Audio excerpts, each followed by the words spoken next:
Chapter 18. It was in the 4th year of my apprenticeship to Joe, and it was a Saturday night.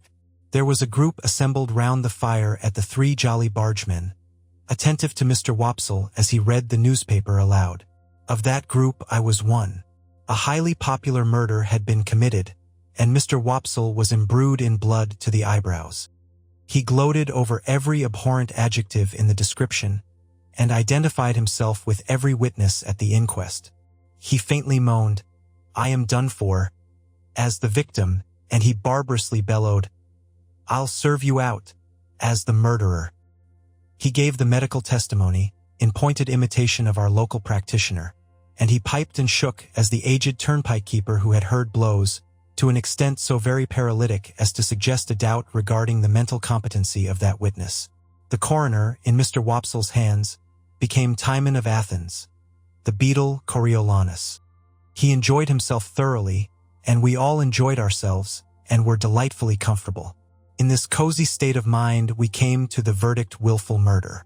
Then, and not sooner, I became aware of a strange gentleman leaning over the back of the settle opposite me, looking on. There was an expression of contempt on his face, and he bit the side of a great forefinger as he watched the group of faces. "Well," said the stranger to Mr. Wopsle, when the reading was done, "you have settled it all to your own satisfaction, I have no doubt?" Everybody started and looked up, as if it were the murderer. He looked at everybody coldly and sarcastically. "Guilty, of course?" said he. "Out with it. Come." "Sir," returned Mr. Wopsle, "without having the honor of your acquaintance, I do say guilty." Upon this we all took courage to unite in a confirmatory murmur. "I know you do," said the stranger. "I knew you would. I told you so. But now I'll ask you a question. Do you know, or do you not know, that the law of England supposes every man to be innocent until he is proved to be guilty?" "Sir," Mr. Wopsle began to reply, "as an Englishman myself, I—" "Come," said the stranger, biting his forefinger at him. "Don't evade the question. Either you know it or you don't know it. Which is it to be?" He stood with his head on one side and himself on one side, in a bullying, interrogative manner, and he threw his forefinger at Mr. Wopsle, as it were to mark him out before biting it again. "Now," said he, "do you know it, or don't you know it?" "Certainly I know it," replied Mr. Wopsle. "Certainly you know it. Then why didn't you say so at first? Now, I'll ask you another question," taking possession of Mr. Wopsle as if he had a right to him. "Do you know that none of these witnesses have yet been cross-examined?" Mr. Wopsle was beginning. "I can only say," when the stranger stopped him. "What? You won't answer the question, yes or no? Now I'll try you again," throwing his finger at him again. "Attend to me. Are you aware, or are you not aware, that none of these witnesses have yet been cross-examined? Come, I only want one word from you. Yes or no?" Mr. Wopsle hesitated, and we all began to conceive rather a poor opinion of him. "Come," said the stranger, "I'll help you. You don't deserve help, but I'll help you. Look at that paper you hold in your hand. What is it?" "What is it?" repeated Mr. Wopsle, eyeing it, much at a loss. "Is it," pursued the stranger in his most sarcastic and suspicious manner, "the printed paper you have just been reading from?" "Undoubtedly, undoubtedly. Now, turn to that paper, and tell me whether it distinctly states that the prisoner expressly said that his legal advisers instructed him altogether to reserve his defense." "I read that just now," Mr. Wopsle pleaded. "Never mind what you read just now, sir. I don't ask you what you read just now. You may read the Lord's Prayer backwards, if you like, and perhaps have done it before today. Turn to the paper. No, my friend. Not to the top of the column. You know better than that. To the bottom, to the bottom." We all began to think Mr. Wopsle full of subterfuge. "Well, have you found it?" "Here it is," said Mr. Wopsle. "Now, follow that passage with your eye, and tell me whether it distinctly states that the prisoner expressly said that he was instructed by his legal advisers wholly to reserve his defense." "Come? Do you make that of it?" Mr. Wopsle answered. "Those are not the exact words." "Not the exact words," repeated the gentleman bitterly. Is that the exact substance? Yes, said Mr. Wopsle. Yes, repeated the stranger, looking round at the rest of the company with his right hand extended towards the witness, Wopsle.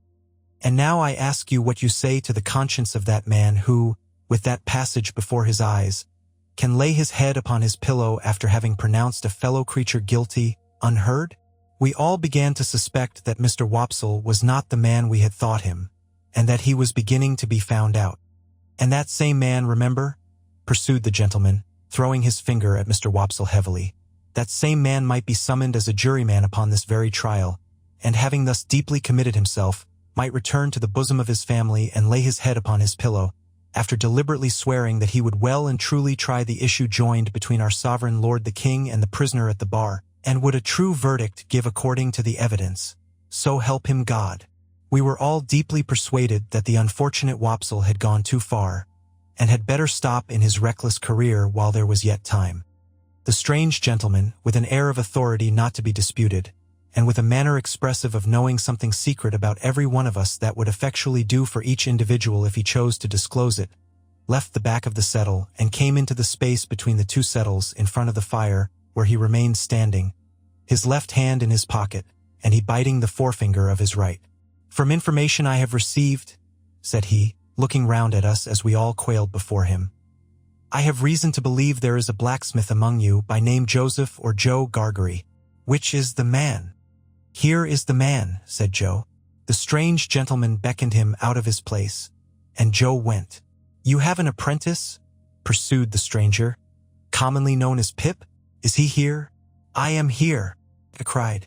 The stranger did not recognize me, but I recognized him as the gentleman I had met on the stairs on the occasion of my second visit to Miss Havisham. I had known him the moment I saw him looking over the settle, and now that I stood confronting him with his hand upon my shoulder, I checked off again in detail his large head, his dark complexion, his deep-set eyes, his bushy black eyebrows, his large watch chain, his strong black dots of beard and whisker, and even the smell of scented soap on his great hand. I wish to have a private conference with you too, said he, when he had surveyed me at his leisure. It will take a little time. Perhaps we had better go to your place of residence. I prefer not to anticipate my communication here. You will impart as much or as little of it as you please to your friends afterwards. I have nothing to do with that. Amidst a wondering silence, we three walked out of the Jolly Bargemen, and in a wondering silence walked home. While going along, the strange gentleman occasionally looked at me, and occasionally bit the side of his finger. As we neared home, Joe, vaguely acknowledging the occasion as an impressive and ceremonious one, went on ahead to open the front door. Our conference was held in the state parlor, which was feebly lighted by one candle. It began with the strange gentleman sitting down at the table, drawing the candle to him, and looking over some entries in his pocketbook. He then put up the pocketbook and set the candle a little aside, after peering round it into the darkness at Joe and me, to ascertain which was which. My name, he said, is Jaggers, and I am a lawyer in London. I am pretty well known. I have unusual business to transact with you, and I commence by explaining that it is not of my originating. If my advice had been asked, I should not have been here. It was not asked, and you see me here. What I have to do as the confidential agent of another, I do. No less, no more. Finding that he could not see us very well from where he sat, he got up and threw one leg over the back of a chair and leaned upon it, thus having one foot on the seat of the chair and one foot on the ground. Now, Joseph Gargery, I am the bearer of an offer to relieve you of this young fellow your apprentice. You would not object to cancel his indentures at his request and for his good? You would want nothing for so doing. Lord forbid that I should want anything for not standing in Pip's way, said Joe, staring. Lord forbidding is pious, but not to the purpose, returned Mr. Jaggers. The question is, would you want anything? Do you want anything? The answer is, returned Joe sternly, no. I thought Mr. Jaggers glanced at Joe, as if he considered him a fool for his disinterestedness. But I was too much bewildered between breathless curiosity and surprise to be sure of it. Very well, said Mr. Jaggers. Recollect the admission you have made. and don't try to go from it presently." "Who's a-going to try?" retorted Joe. "I don't say anybody is. Do you keep a dog?" "Yes, I do keep a dog." "Bear in mind, then, that Bragg is a good dog, but Holdfast is a better. Bear that in mind, will you?" repeated Mr. Jaggers, shutting his eyes and nodding his head at Joe, as if he were forgiving him something. "Now, I return to this young fellow, and the communication I have got to make is that he has great expectations." Joe and I gasped and looked at one another. "I am instructed to communicate to him," said Mr. Jaggers, throwing his finger at me sideways, "that he will come into a handsome property. Further, that it is the desire of the present possessor of that property that he be immediately removed from his present sphere of life and from this place, and be brought up as a gentleman, in a word, as a young fellow of great expectations." My dream was out. My wild fancy was surpassed by sober reality. Miss Havisham was going to make my fortune on a grand scale. "Now, Mr. Pip," pursued the lawyer, "I address the rest of what I have to say to you. You are to understand, first, that it is the request of the person from whom I take my instructions that you always bear the name of Pip. You will have no objection, I dare say, to your great expectations being encumbered with that easy condition. But if you have any objection, this is the time to mention it." My heart was beating so fast, and there was such a singing in my ears, that I could scarcely stammer I had no objection. "I should think not. Now you are to understand, secondly, Mr. Pip, that the name of the person who is your liberal benefactor remains a profound secret until the person chooses to reveal it. I am empowered to mention that it is the intention of the person to reveal it at first hand by word of mouth to yourself. When or where that intention may be carried out I cannot say. No one can say. It may be years hence. Now, you are distinctly to understand that you are most positively prohibited from making any inquiry on this head, or any allusion or reference, however distant, to any individual whomsoever as the individual, in all the communications you may have with me. If you have a suspicion in your own breast, keep that suspicion in your own breast. It is not the least to the purpose what the reasons of this prohibition are. They may be the strongest and gravest reasons, or they may be mere whim. This is not for you to inquire into. The condition is laid down. Your acceptance of it, and your observance of it as binding, is the only remaining condition that I am charged with, by the person from whom I take my instructions, and for whom I am not otherwise responsible. That person is the person from whom you derive your expectations, and the secret is solely held by that person and by me. Again, not a very difficult condition with which to encumber such a rise in fortune. But if you have any objection to it, this is the time to mention it. Speak out. Once more, I stammered with difficulty that I had no objection. I should think not. Now, Mr. Pip, I have done with stipulations. Though he called me Mr. Pip and began rather to make up to me, he still could not get rid of a certain air of bullying suspicion, and even now he occasionally shut his eyes and threw his finger at me while he spoke, as much as to express that he knew all kinds of things to my disparagement, if he only chose to mention them. We come next to mere details of arrangement. You must know that, although I have used the term expectations more than once, you are not endowed with expectations only. There is already lodged in my hands a sum of money amply sufficient for your suitable education and maintenance. You will please consider me your guardian. Oh!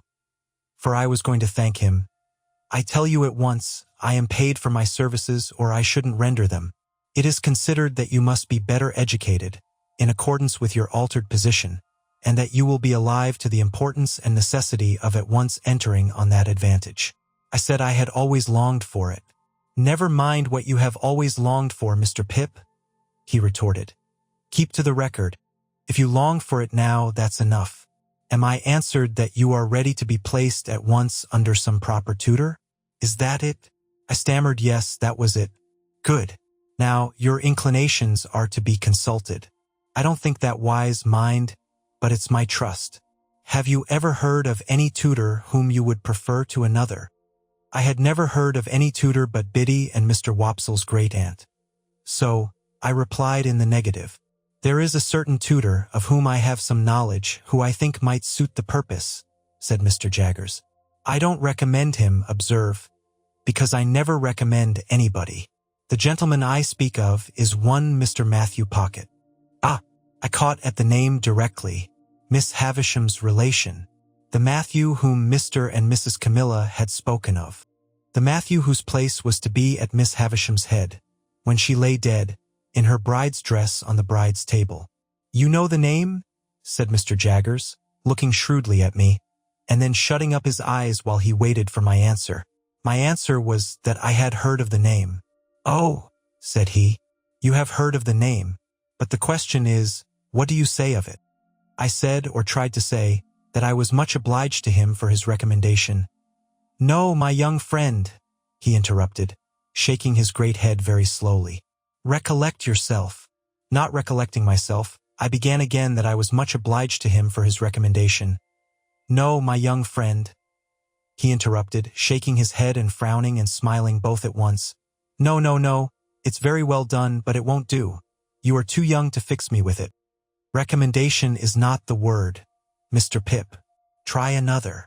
Correcting myself, I said that I was much obliged to him for his mention of Mr. Matthew Pocket.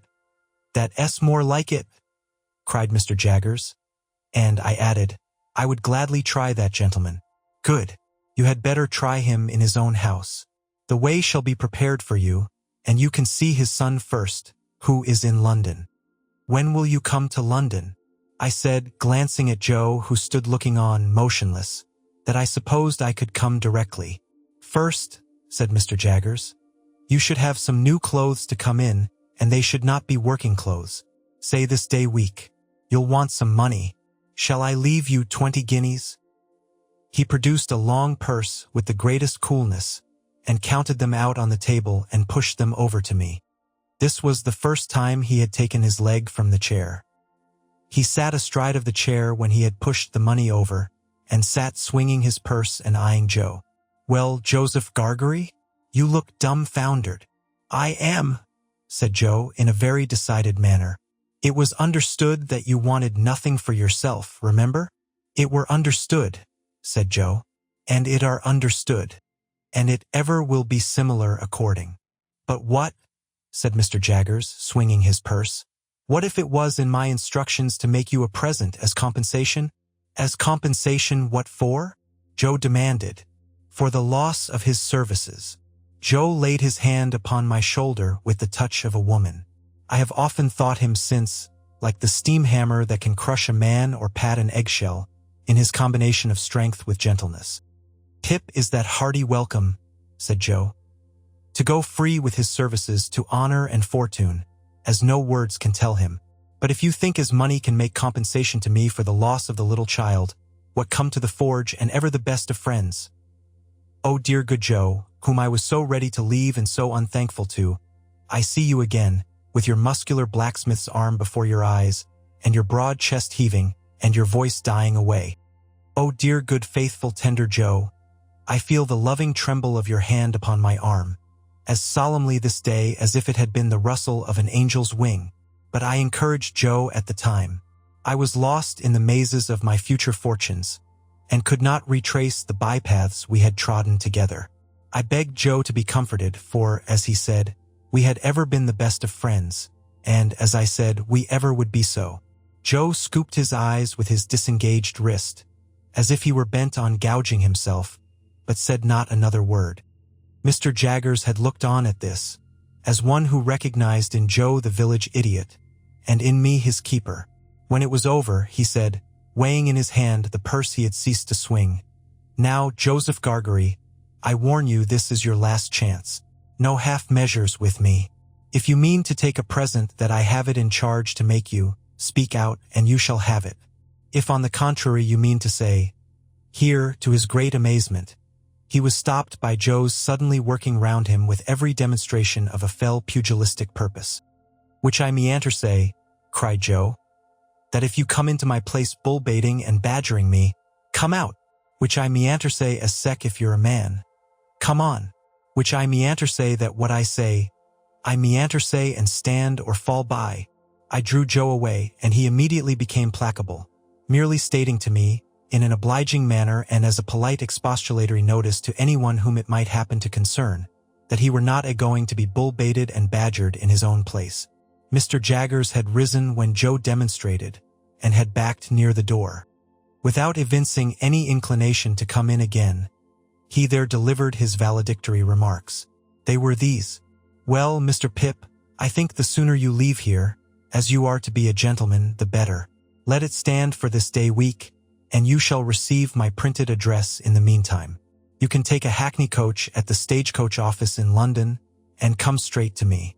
Understand that I express no opinion one way or other on the trust one undertake. I am paid for undertaking it, and I do so. Now understand that, finally. Understand that." He was throwing his finger at both of us, and I think would have gone on, but for his seeming to think Joe dangerous and going off. Something came into my head which induced me to run after him, as he was going down to the Jolly Bargemen, where he had left a hired carriage. "I beg your pardon, Mr. Jaggers." "Hullo," said he, facing round. "What's the matter?" "I wish to be quite right, Mr. Jaggers, and to keep to your directions, so I thought I had better ask. Would there be any objection to my taking leave of anyone I know about here before I go away?" "No," said he, looking as if he hardly understood me. "I don't mean in the village only, but uptown?" "No," said he. "No objection." I thanked him and ran home again, and there I found that Joe had already locked the front door and vacated the state parlor, and was seated by the kitchen fire with a hand on each knee, gazing intently at the burning coals. I too sat down before the fire and gazed at the coals, and nothing was said for a long time. My sister was in her cushioned chair in her corner, and Biddy sat at her needlework before the fire, and Joe sat next Biddy, and I sat next Joe in the corner opposite my sister. The more I looked into the glowing coals, the more incapable I became of looking at Joe. The longer the silence lasted, the more unable I felt to speak. At length I got out, "Joe, have you told Biddy?" "No, Pip," returned Joe, still looking at the fire, and holding his knees tight, as if he had private information that they intended to make off somewhere. "Which I left it to yourself, Pip.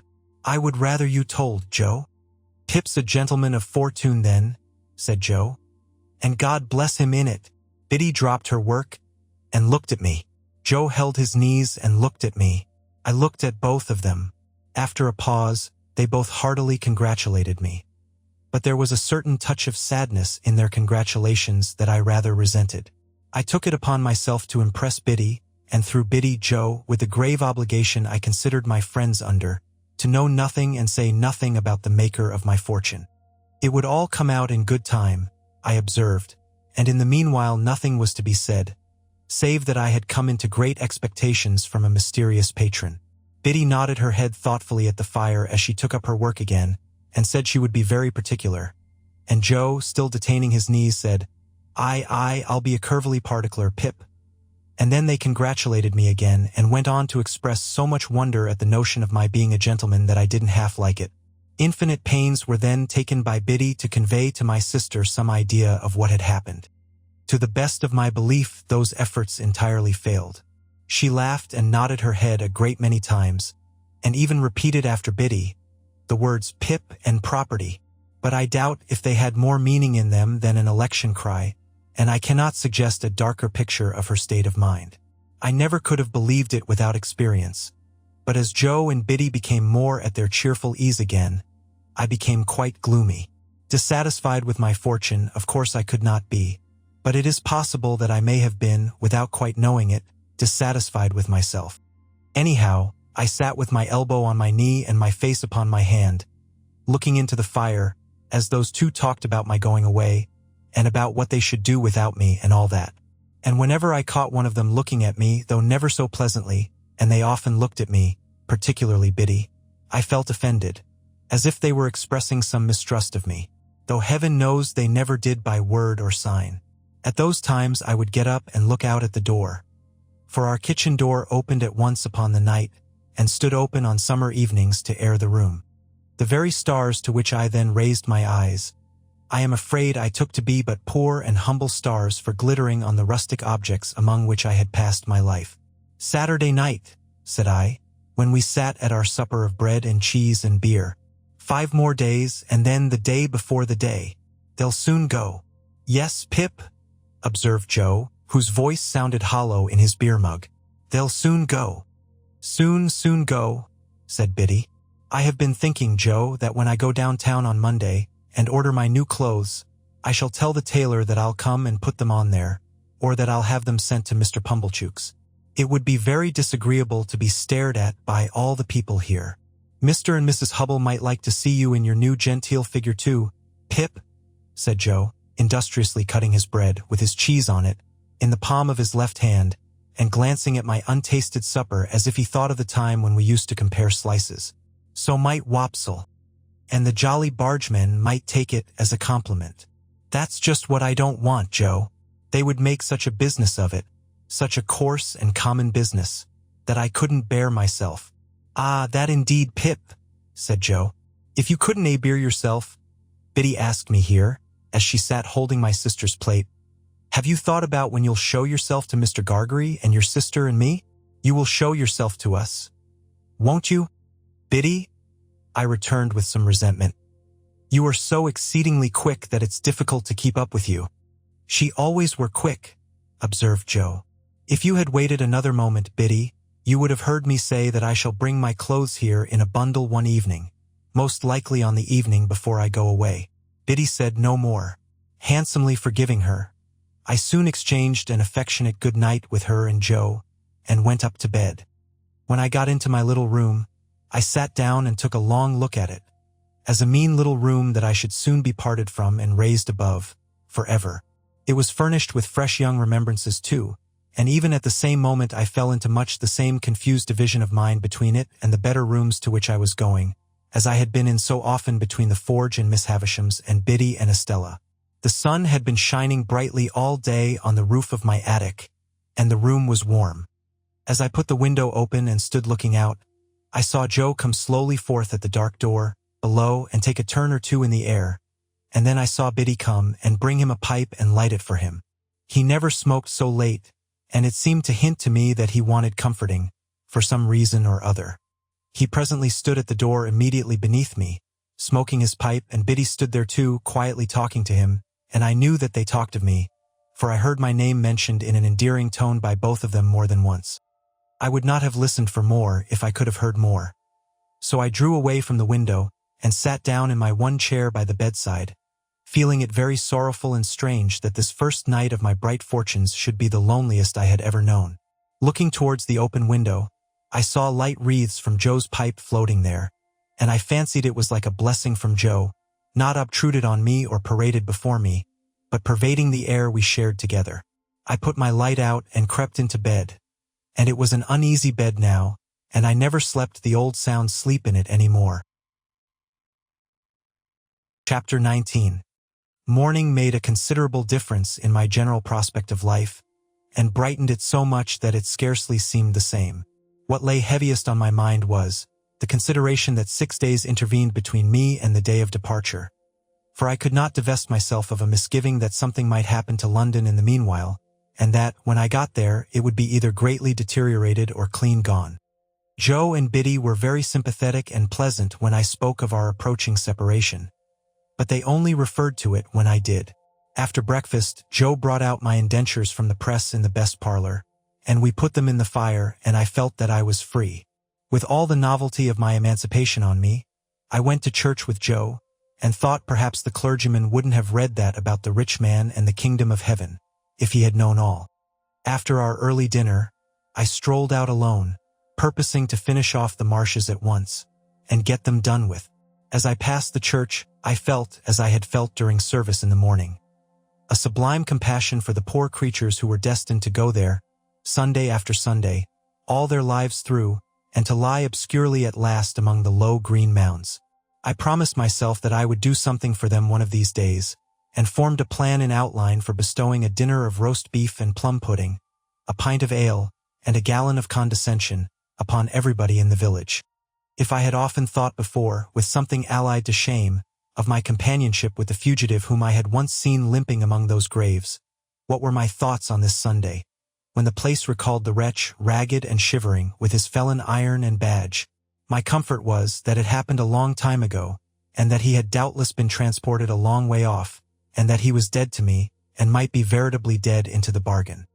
No more low, wet grounds, no more dikes and sluices, no more of these grazing cattle, though they seemed, in their dull manner, to wear a more respectful air now, and to face round, in order that they might stare as long as possible at the possessor of such great expectations. Farewell, monotonous acquaintances of my childhood. Henceforth I was for London and greatness. Not for Smith's work in general, and for you. I made my exultant way to the old Battery, and, lying down there to consider the question whether Miss Havisham intended me for Estella, fell asleep. When I awoke, I was much surprised to find Joe sitting beside me, smoking his pipe. He greeted me with a cheerful smile on my opening my eyes and said, "As being the last time, Pip, I thought I'd faller. And Joe, I am very glad you did so." "Thank ye, Pip. You may be sure, dear Joe," I went on after we had shaken hands, "that I shall never forget you." "No, no, Pip," said Joe in a comfortable tone. "I'm sure of that. Old chap. Bless you, it were only necessary to get it well round in a man's mind to be certain on it. But it took a bit of time to get it well round. The change come so uncommon plump, didn't it? Somehow, I was not best pleased with Joe's being so mightily secure of me. I should have liked him to have betrayed emotion or to have said, "It does you credit, Pip," or something of that sort. Therefore, I made no remark on Joe's first head, merely saying as to his second, that the tidings had indeed come suddenly, but that I had always wanted to be a gentleman, and had often and often speculated on what I would do if I were one. "Have you, though?" said Joe. "Astonishing! It's a pity now, Joe," said I, "that you did not get on a little more when we had our lessons here, isn't it?" "Well, I don't know," returned Joe. "I'm so awful dull. I'm only master of my own trade. It were always a pity as I was so awful dull. But it's no more of a pity now than it was this day 12-month, don't you see? What I had meant was that when I came into my property and was able to do something for Joe, it would have been much more agreeable if he had been better qualified for a rise in station. He was so perfectly innocent of my meaning, however, that I thought I would mention it to Biddy in preference.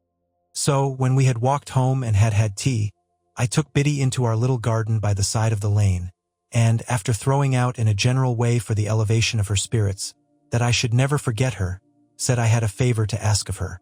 "And it is, Biddy," said I, "that you will not omit any opportunity of helping Joe on a little." "How helping him on?" asked Biddy with a steady sort of glance. "Well, Joe is a dear good fellow. In fact, I think he is the dearest fellow that ever lived, but he is rather backward in some things. For instance, Biddy, in his learning and his manners." Although I was looking at Biddy as I spoke, and although she opened her eyes very wide when I had spoken, she did not look at me. "Oh, his manners. Won't his manners do then?" asked Biddy, plucking a blackcurrant leaf. "My dear Biddy, they do very well here." "Oh, they do very well here?" interrupted Biddy, looking closely at the leaf in her hand. "Hear me out. But if I were to remove Joe into a higher sphere, as I shall hope to remove him when I fully come into my property, they would hardly do him justice." "And don't you think he knows that?" asked Biddy. It was such a very provoking question, for it had never in the most distant manner occurred to me, that I said, snappishly, "Biddy, what do you mean?" Biddy, having rubbed the leaf to pieces between her hands, and the smell of a black-currant bush has ever since recalled to me that evening in the little garden by the side of the lane, said, "Have you never considered that he may be proud?" "Proud," I repeated with disdainful emphasis. "Ooh, there are many kinds of pride," said Biddy, looking full at me and shaking her head. "Pride is not all of one kind." "Well, what are you stopping for?" said I. "Not all of one kind," resumed Biddy. "He may be too proud to let anyone take him out of a place that he is competent to fill, and fills well and with respect. To tell you the truth, I think he is, though it sounds bold in me to say so, for you must know him far better than I do." "Now, Biddy," said I am very sorry to see this in you. I did not expect to see this in you. You are envious, Biddy, and grudging. You are dissatisfied on account of my rise in fortune, and you can't help showing it." "If you have the heart to think so," returned Biddy, "say so. Say so over and over again, if you have the heart to think so. "If you have the heart to be so, you mean Biddy," said I in a virtuous and superior tone. "Don't put it off upon me. I am very sorry to see it, and it's a bad side of human nature. I did intend to ask you to use any little opportunities you might have after I was gone, of improving dear Joe. But after this I ask you nothing. I am extremely sorry to see this in you, Biddy," I repeated. It's a bad side of human nature. Whether you scold me or approve of me," returned poor Biddy, "you may equally depend upon my trying to do all that lies in my power here at all times. And whatever opinion you take away of me shall make no difference in my remembrance of you." "Yet a gentleman should not be unjust neither," said Biddy, turning away her head. I again warmly repeated that it was a bad side of human nature, in which sentiment, waiving its application, I have since seen reason to think I was right. And I walked down the little path away from Biddy, and Biddy went into the house, and I went out at the garden gate and took a dejected stroll until supper time, again feeling it very sorrowful and strange that this, the second night of my bright fortunes, should be as lonely and unsatisfactory as the first. But morning once more brightened my view, and I extended my clemency to Biddy, and we dropped the subject.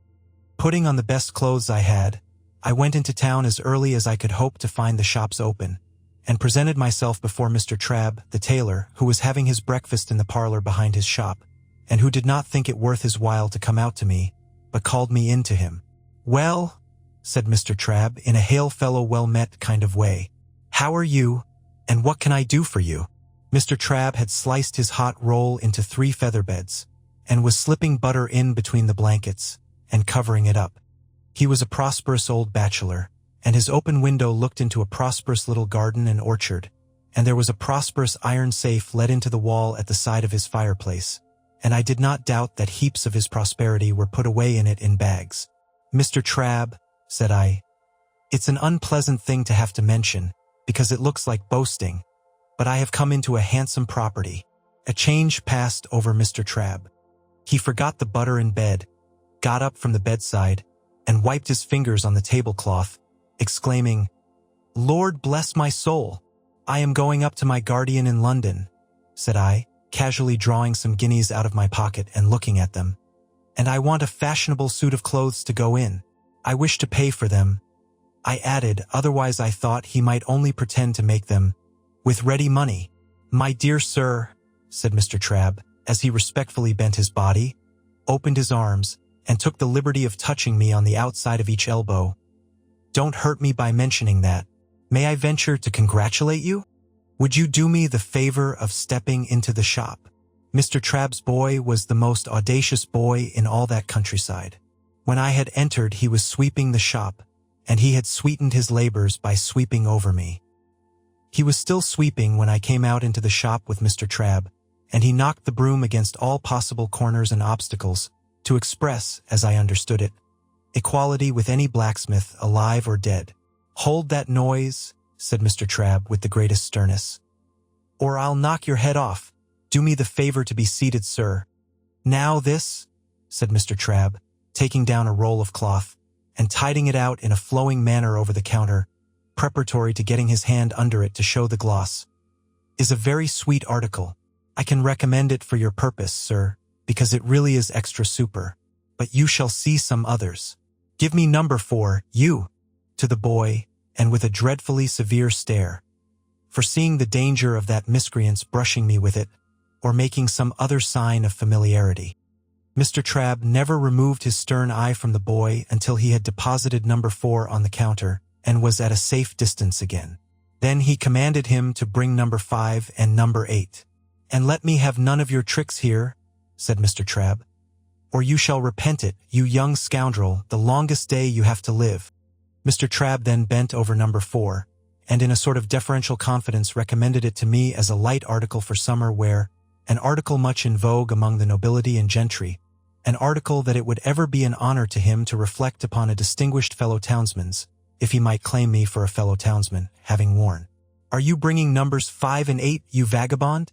said Mr. Trabb to the boy after that. "Or shall I kick you out of the shop and bring them myself?"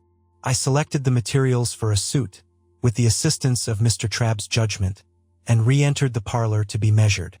For although Mr. Trabb had my measure already, and had previously been quite contented with it, he said apologetically that it wouldn't do under existing circumstances, sir. Wouldn't do at all. So, Mr. Trabb measured and calculated me in the parlor, as if I were an estate and he the finest species of surveyor, and gave himself such a world of trouble that I felt that no suit of clothes could possibly remunerate him for his pains. When he had at last done and had appointed to send the articles to Mr. Pumblechook's on the Thursday evening, he said, with his hand upon the parlor lock, "I know, sir, that London gentlemen cannot be expected to patronize local work as a rule, but if you would give me a turn now and then in the quality of a townsman, I should greatly esteem it. Good morning, sir, much obliged. Door." The last word was flung at the boy, who had not the least notion what it meant. But I saw him collapse as his master rubbed me out with his hands, and my first decided experience of the stupendous power of money was that it had morally laid upon his back Trabb's boy. After this memorable event, I went to the hatters and the bootmakers and the hosiers, and felt rather like Mother Hubbard's dog whose outfit required the services of so many trades. I also went to the coach office and took my place for 7 o'clock on Saturday morning. It was not necessary to explain everywhere that I had come into a handsome property, but whenever I said anything to that effect, it followed that the officiating tradesman ceased to have his attention diverted through the window by the high street, and concentrated his mind upon me. When I had ordered everything I wanted, I directed my steps towards Pumblechook's, and, as I approached that gentleman's place of business, I saw him standing at his door. He was waiting for me with great impatience. He had been out early with the chaise cart, and had called at the forge and heard the news. He had prepared a collation for me in the Barnwell parlor, and he too ordered his shopman to come out of the gangway as my sacred person passed. "My dear friend," said Mr. Pumblechook, taking me by both hands, when he and I and the collation were alone, "I give you joy of your good fortune. Well deserved. Well deserved." This was coming to the point, and I thought it a sensible way of expressing himself. "To think," said Mr. Pumblechook, after snorting admiration at me for some moments, "that I should have been the humble instrument of leading up to this is a proud reward." I begged Mr. Pumblechook to remember that nothing was to be ever said or hinted on that point. "My dear young friend," said Mr. Pumblechook, "if you will allow me to call you so." I murmured certainly, and Mr. Pumblechook took me by both hands again and communicated a movement to his waistcoat which had an emotional appearance, though it was rather low down. "My dear young friend, rely upon my doing my little all in your absence, by keeping the fact before the mind of Joseph." "Joseph," said Mr. Pumblechook, in the way of a compassionate adjuration. "Joseph! Joseph!" Thereupon he shook his head and tapped it, expressing his sense of deficiency in Joseph. "But my dear young friend," said Mr. Pumblechook, "you must be hungry, you must be exhausted. Be seated. Here is a chicken head round from the boar. Here is a tongue head round from the boar. Here's one or two little things head round from the boar, that I hope you may not despise." "But do I," said Mr. Pumblechook, getting up again the moment after he had sat down, "see afore me him as I ever sported with in his times of happy infancy? And may I, this may I, meant might he shake hands?" I consented, and he was fervent, and then sat down again. "Here is wine," said Mr. Pumblechook.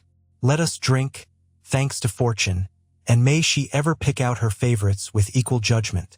And yet I cannot," said Mr. Pumblechook, getting up again, "see afore me one, and likewise drink to one, without again expressing may I.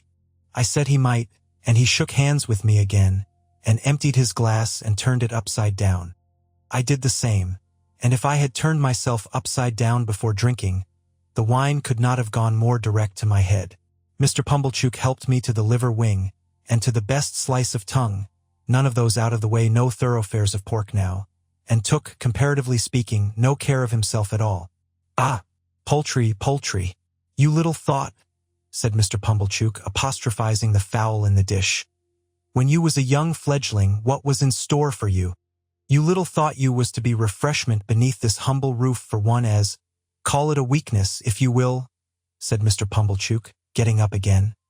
"But may I? It began to be unnecessary to repeat the form of saying he might, so he did it at once.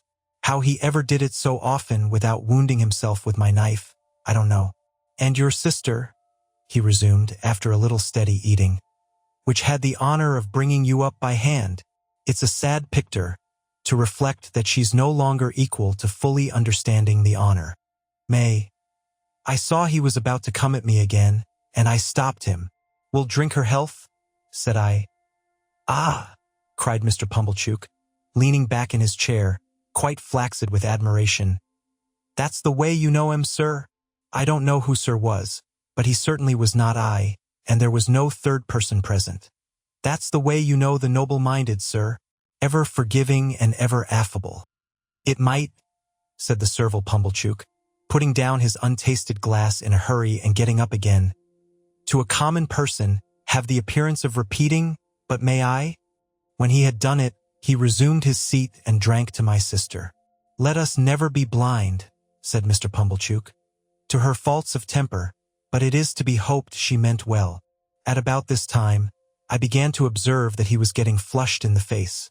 As to myself, I felt all face, steeped in wine and smarting. I mentioned to Mr. Pumblechook that I wished to have my new clothes sent to his house, and he was ecstatic on my so distinguishing him. I mentioned my reason for desiring to avoid observation in the village, and he lauded it to the skies. There was nobody but himself, he intimated, worthy of my confidence, and, in short, might he? Then he asked me tenderly if I remembered our boyish games at sums, and how we had gone together to have me bound apprentice, and, in effect, how he had ever been my favorite fancy and my chosen friend. If I had taken 10 times as many glasses of wine as I had, I should have known that he never had stood in that relation towards me, and should in my heart of hearts have repudiated the idea.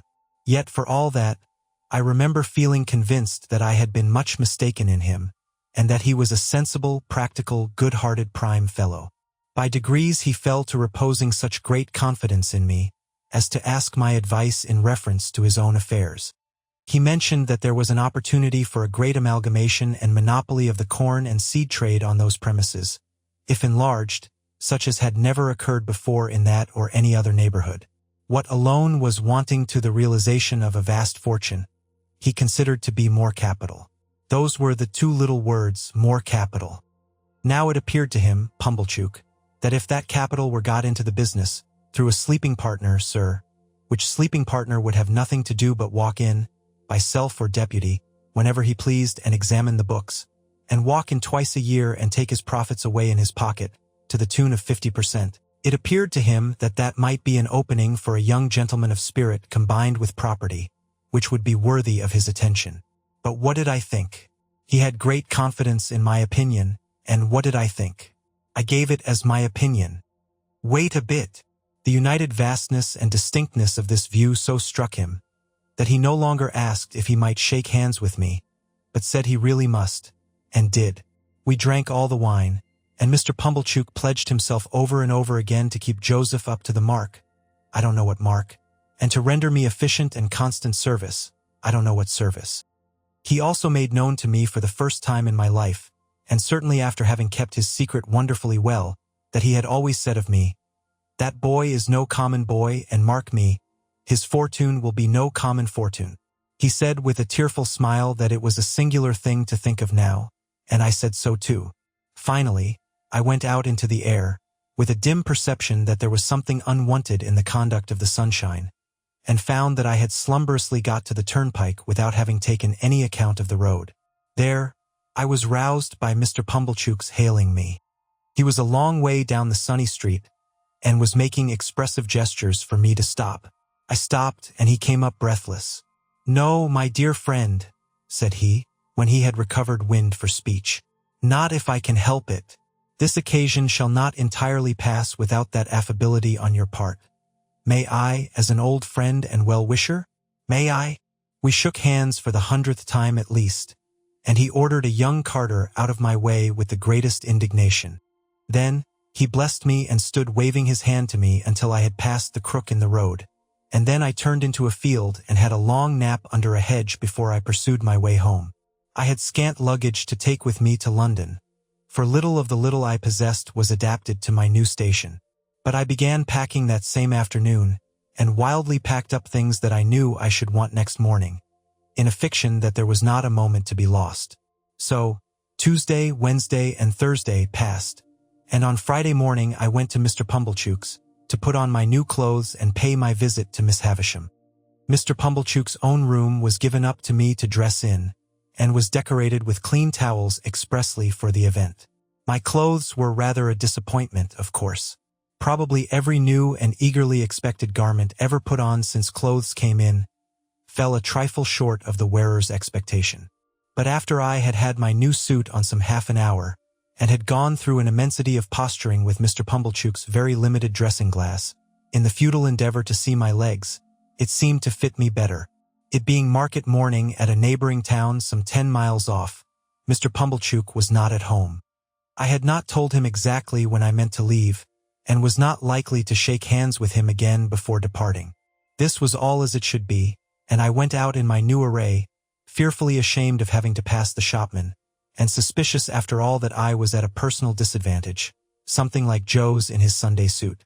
I went circuitously to Miss Havisham's by all the back ways, and rang at the bell constrainedly, on account of the stiff long fingers of my gloves. Sarah Pocket came to the gate, and positively reeled back when she saw me so changed. Her walnut-shell countenance likewise turned from brown to green and yellow. "You?" said she. "You? Good gracious! What do you want?" "I am going to London, Miss Pocket," said I, "and want to say good-bye to Miss Havisham." I was not expected, for she left me locked in the yard, while she went to ask if I were to be admitted. After a very short delay, she returned and took me up, staring at me all the way. Miss Havisham was taking exercise in the room with the long spread table, leaning on her crutch stick. The room was lighted as of yore, and at the sound of our entrance, she stopped and turned. She was then just abreast of the rotted bride cake. "Don't go, Sarah," she said. "Well, Pip, I start for London, Miss Havisham, tomorrow." I was exceedingly careful what I said, "and I thought you would kindly not mind my taking leave of you." "This is a gay figure, Pip," said she, making her crutch stick play round me, as if she, the fairy godmother who had changed me, were bestowing the finishing gift. "I have come into such good fortune since I saw you last, Miss Havisham," I murmured. "And I am so grateful for it, Miss Havisham." I, said she, looking at the discomfited and envious Sarah with delight.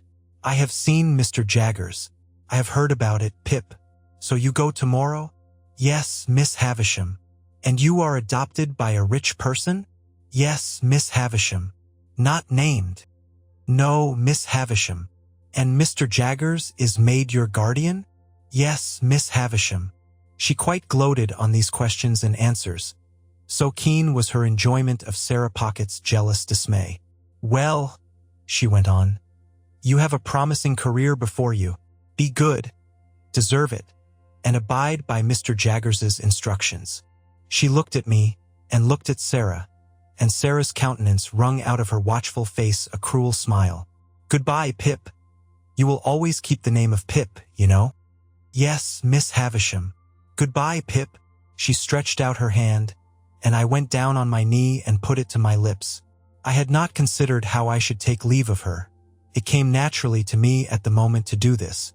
She looked at Sarah Pocket with triumph in her weird eyes, and so I left my fairy godmother, with both her hands on her crutch stick, standing in the midst of the dimly lighted room beside the rotten bride cake that was hidden in cobwebs. Sarah Pocket conducted me down, as if I were a ghost who must be seen out. She could not get over my appearance, and was in the last degree confounded. I said, "Goodbye, Miss Pocket." But she merely stared, and did not seem collected enough to know that I had spoken.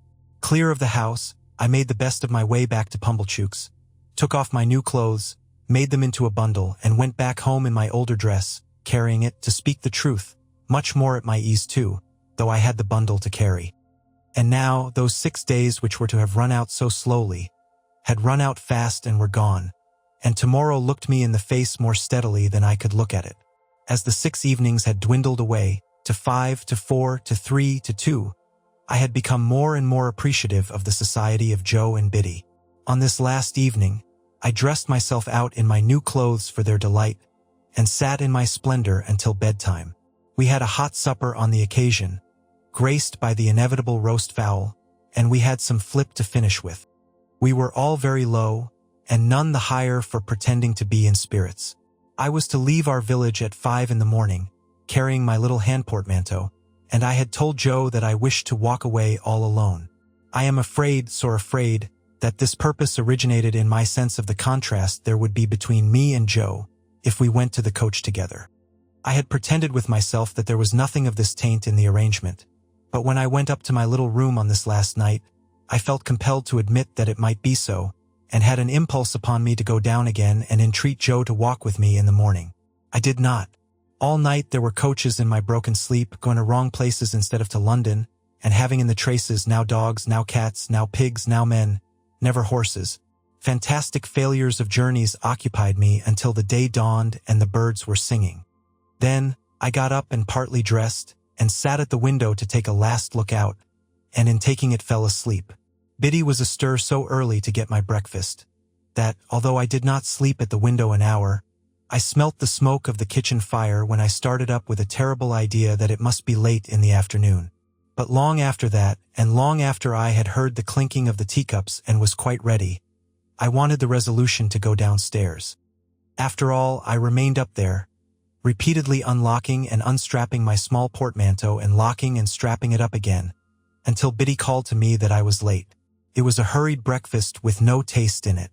I got up from the meal, saying with a sort of briskness, as if it had only just occurred to me, "Well, I suppose I must be off." And then I kissed my sister, who was laughing and nodding and shaking in her usual chair, and kissed Biddy, and threw my arms around Joe's neck. Then I took up my little portmanteau and walked out. The last I saw of them was, when I presently heard a scuffle behind me, and looking back, saw Joe throwing an old shoe after me and Biddy throwing another old shoe. I stopped then, to wave my hat, and dear old Joe waved his strong right arm above his head, crying huskily, "Hurrah!" and Biddy put her apron to her face. I walked away at a good pace, thinking it was easier to go than I had supposed it would be, and reflecting that it would never have done to have had an old shoe thrown after the coach, in sight of all the high street. I whistled and made nothing of going.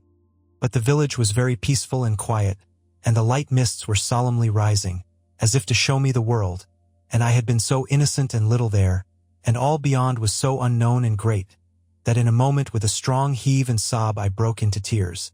It was by the finger post at the end of the village, and I laid my hand upon it and said, "Goodbye, oh my dear, dear friend. Heaven knows we need never be ashamed of our tears, for they are rain upon the blinding dust of earth, overlying our hard hearts." I was better after I had cried than before, more sorry, more aware of my own ingratitude, more gentle. If I had cried before, I should have had Joe with me then. So subdued I was by those tears, and by their breaking out again in the course of the quiet walk, that when I was on the coach and it was clear of the town, I deliberated with an aching heart whether I would not get down when we changed horses and walk back, and have another evening at home and a better parting. We changed, and I had not made up my mind, and still reflected for my comfort that it would be quite practicable to get down and walk back, when we changed again. And while I was occupied with these deliberations, I would fancy an exact resemblance to Joe in some man coming along the road towards us, and my heart would beat high, as if he could possibly be there. We changed again, and yet again, and it was now too late and too far to go back, and I went on. And the mists had all solemnly risen now, and the world lay spread before me. This is the end of the first stage of Pip's expectations. Chapter 20. The journey from our town to the metropolis was a journey of about 5 hours. It was a little past midday when the 4-horse stagecoach by which I was a passenger got into the revel of traffic frayed out about the Cross Keys, Wood Street, Cheapside, London. We Britons had at that time particularly settled that it was treasonable to doubt our having and our being the best of everything. Otherwise, while I was scared by the immensity of London, I think I might have had some faint doubts whether it was not rather ugly, crooked, narrow, and dirty. Mr. Jaggers had duly sent me his address. It was Little Britain, and he had written after it on his card, just out of Smithfield and close by the coach office. Nevertheless, a hackney coachman, who seemed to have as many capes to his greasy greatcoat as he was years old, packed me up in his coach and hemmed me in with a folding and jingling barrier of steps, as if he were going to take me 50 miles. His getting on his box, which I remember to have been decorated with an old weather-stained pea-green hammercloth moth-eaten into rags, was quite a work of time. It was a wonderful equipage with 6 great coronets outside, and ragged things behind for I don't know how many footmen to hold on by, and a harrow below them to prevent amateur footmen from yielding to the temptation. I had scarcely had time to enjoy the coach and to think how like a straw yard it was, and yet how like a rag shop, and to wonder why the horses' nose-bags were kept inside, when I observed the coachman beginning to get down, as if we were going to stop presently. And stop we presently did, in a gloomy street, at certain offices with an open door, whereon was painted Mr. Jaggers. "How much?" I asked the coachman. The coachman answered, "A shilling, unless you wish to make it more." I naturally said I had no wish to make it more. "Then it must be a shilling," observed the coachman.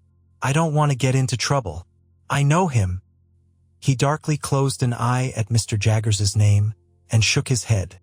When he had got his shilling and had in course of time completed the ascent to his box and had got away, which appeared to relieve his mind, I went into the front office with my little portmanteau in my hand and asked, "Was Mr. Jaggers at home?" "He is not," returned the clerk. "He is in court at present." "Am I addressing Mr. Pip?"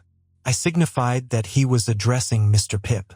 Mr. Jaggers left word, "Would you wait in his room?"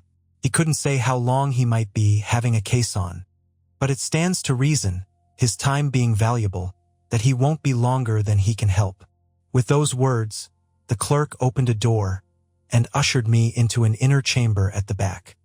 Here we found a gentleman with one eye, in a velveteen suit and knee breeches, who wiped his nose with his sleeve on being interrupted in the perusal of the newspaper.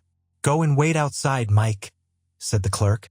I began to say that I hoped I was not interrupting, when the clerk shoved this gentleman out with as little ceremony as I ever saw used, and tossing his fur cap out after him, left me alone.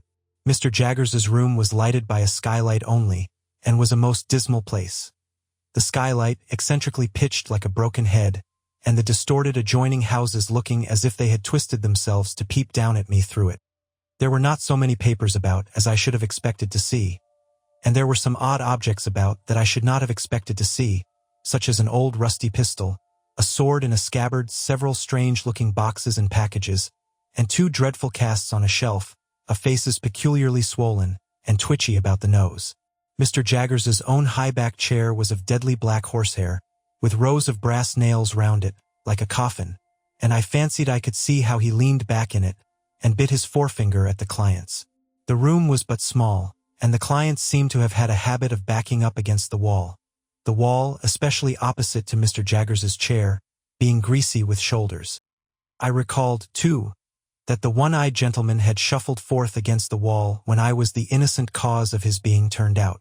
I sat down in the cliental chair placed over against Mr. Jaggers's chair, and became fascinated by the dismal atmosphere of the place. I called to mind that the clerk had the same air of knowing something to everybody else's disadvantage, as his master had. I wondered how many other clerks there were upstairs, and whether they all claimed to have the same detrimental mastery of their fellow creatures. I wondered what was the history of all the odd litter about the room, and how it came there. I wondered whether the 2 swollen faces were of Mr. Jaggers's family, and, if he were so unfortunate as to have had a pair of such ill-looking relations, why he stuck them on that dusty perch for the blacks and flies to settle on, instead of giving them a place at home. Of course I had no experience of a London summer day, and my spirits may have been oppressed by the hot, exhausted air, and by the dust and grit that lay thick on everything. But I sat wondering and waiting in Mr. Jaggers's close room, until I really could not bear the 2 casts on the shelf above Mr. Jaggers's chair, and got up and went out. When I told the clerk that I would take a turn in the air while I waited, he advised me to go round the corner and I should come into Smithfield. So I came into Smithfield, and the shameful place, being all asmear with filth and fat and blood and foam, seemed to stick to me. So I rubbed it off with all possible speed by turning into a street where I saw the great black dome of St. Paul's bulging at me from behind a grim stone building which a bystander said was Newgate Prison. Following the wall of the jail, I found the roadway covered with straw to deaden the noise of passing vehicles. And from this, and from the quantity of people standing about smelling strongly of spirits and beer, I inferred that the trials were on. While I looked about me here, an exceedingly dirty and partially drunk minister of justice asked me if I would like to step in and hear a trial or so, informing me that he could give me a front place for half a crown, whence I should command a full view of the Lord Chief Justice in his wig and robes, mentioning that awful personage like waxwork, and presently offering him at the reduced price of 18 pence.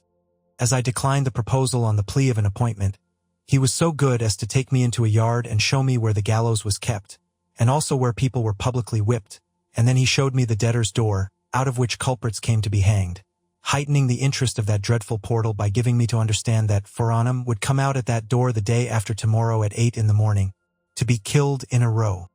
This was horrible, and gave me a sickening idea of London, the more so as the Lord Chief Justice's proprietor wore, from his hat down to his boots and up again to his pocket-handkerchief inclusive, mildewed clothes which had evidently not belonged to him originally, and which I took it into my head he had bought cheap of the executioner. Under these circumstances I thought myself well rid of him for a shilling. I dropped into the office to ask if Mr. Jaggers had come in yet, and I found he had not, and I strolled out again. This time I made the tour of Little Britain, and turned into Bartholomew Close, and now I became aware that other people were waiting about for Mr. Jaggers as well as I. There were 2 men of secret appearance lounging in Bartholomew Close, and thoughtfully fitting their feet into the cracks of the pavement as they talked together, one of whom said to the other when they first passed me, that Jaggers would do it if it was to be done. There was a knot of 3 men and 2 women standing at a corner, and one of the women was crying on her dirty shawl, and the other comforted her by saying, as she pulled her own shawl over her shoulders, "Jaggers is for him. Melia, and what more could you have?" There was a red-eyed little Jew who came into the close while I was loitering there, in company with a second little Jew whom he sent upon an errand, and while the messenger was gone, I remarked this Jew, who was of a highly excitable temperament, performing a jig of anxiety under a lamp-post and accompanying himself, in a kind of frenzy, with the words, "O Jaggerth, Jaggerth, Jaggerth, all otherth ith Cagmagerth, give me Jaggerth." These testimonies to the popularity of my guardian made a deep impression on me, and I admired and wondered more than ever. At length, as I was looking out at the iron gate of Bartholomew close into Little Britain, I saw Mr. Jaggers coming across the road towards me. All the others who were waiting saw him at the same time, and there was quite a rush at him. Mr. Jaggers, putting a hand on my shoulder and walking me on at his side without saying anything to me, addressed himself to his followers. First, he took the 2 secret men. "Now, I have nothing to say to you," said Mr. Jaggers, throwing his finger at them. "I want to know no more than I know. As to the result, it's a toss-up. I told you from the first it was a toss-up. Have you paid Wemmick?" "We made the money up this morning, sir," said one of the men submissively, while the other perused Mr. Jaggers's face. "I don't ask you when you made it up, or where, or whether you made it up at all. Has Wemmick got it?" "Yes, sir," said both the men together. "Very well. Then you may go." "Now, I won't have it," said Mr. Jaggers, waving his hand at them to put them behind him. "If you say a word to me, I'll throw up the case." "We thought, Mr. Jaggers," one of the men began, pulling off his hat. "That's what I told you not to do," said Mr. Jaggers. "You thought. I think for you, that's enough for you. If I want you, I know where to find you. I don't want you to find me. Now I won't have it. I won't hear a word." The 2 men looked at one another as Mr. Jaggers waved them behind again, and humbly fell back and were heard no more. "And now you," said Mr. Jaggers, suddenly stopping, and turning on the 2 women with the shawls, from whom the 3 men had meekly separated. "Oh, Amelia, is it?" "Yes, Mr. Jaggers."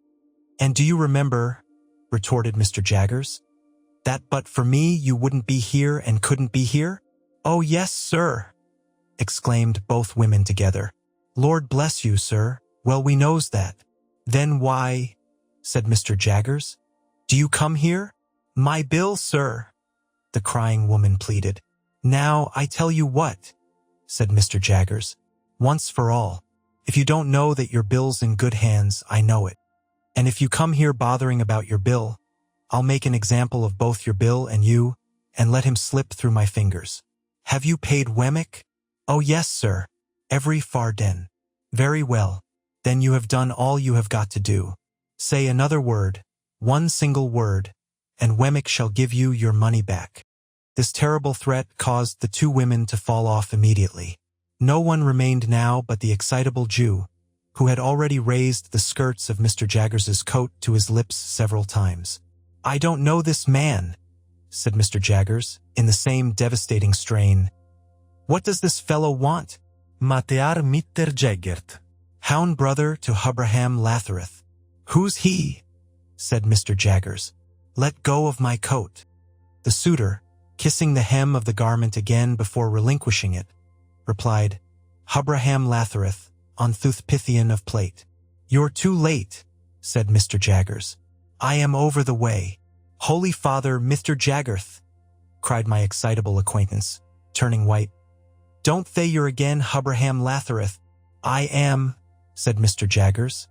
And there's an end of it. Get out of the way. Mr. Jaggerth. Half a moment. My hound Cothentage gone to Mr. Wemmick at thith present minute, to offer him Haney termth. Mr. Jaggerth. Half a quarter of a moment.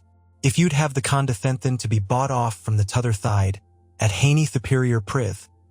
Money no object. Mr. Jaggerth, Mr. My guardian threw his supplicant off with supreme indifference, and left him dancing on the pavement as if it were red hot. Without further interruption, we reached the front office, where we found the clerk and the man in velveteen with the fur cap. Here's Mike, said the clerk, getting down from his stool and approaching Mr. Jaggers confidentially. Oh, said Mr. Jaggers, turning to the man, who was pulling a lock of hair in the middle of his forehead, like the bull in Cock Robin pulling at the bell rope. Your man comes on this afternoon. Well, Mossar Jaggers, returned Mike, in the voice of a sufferer from a constitutional cold. Arter a deal o' trouble I found one, sir, as might do. What is he prepared to swear?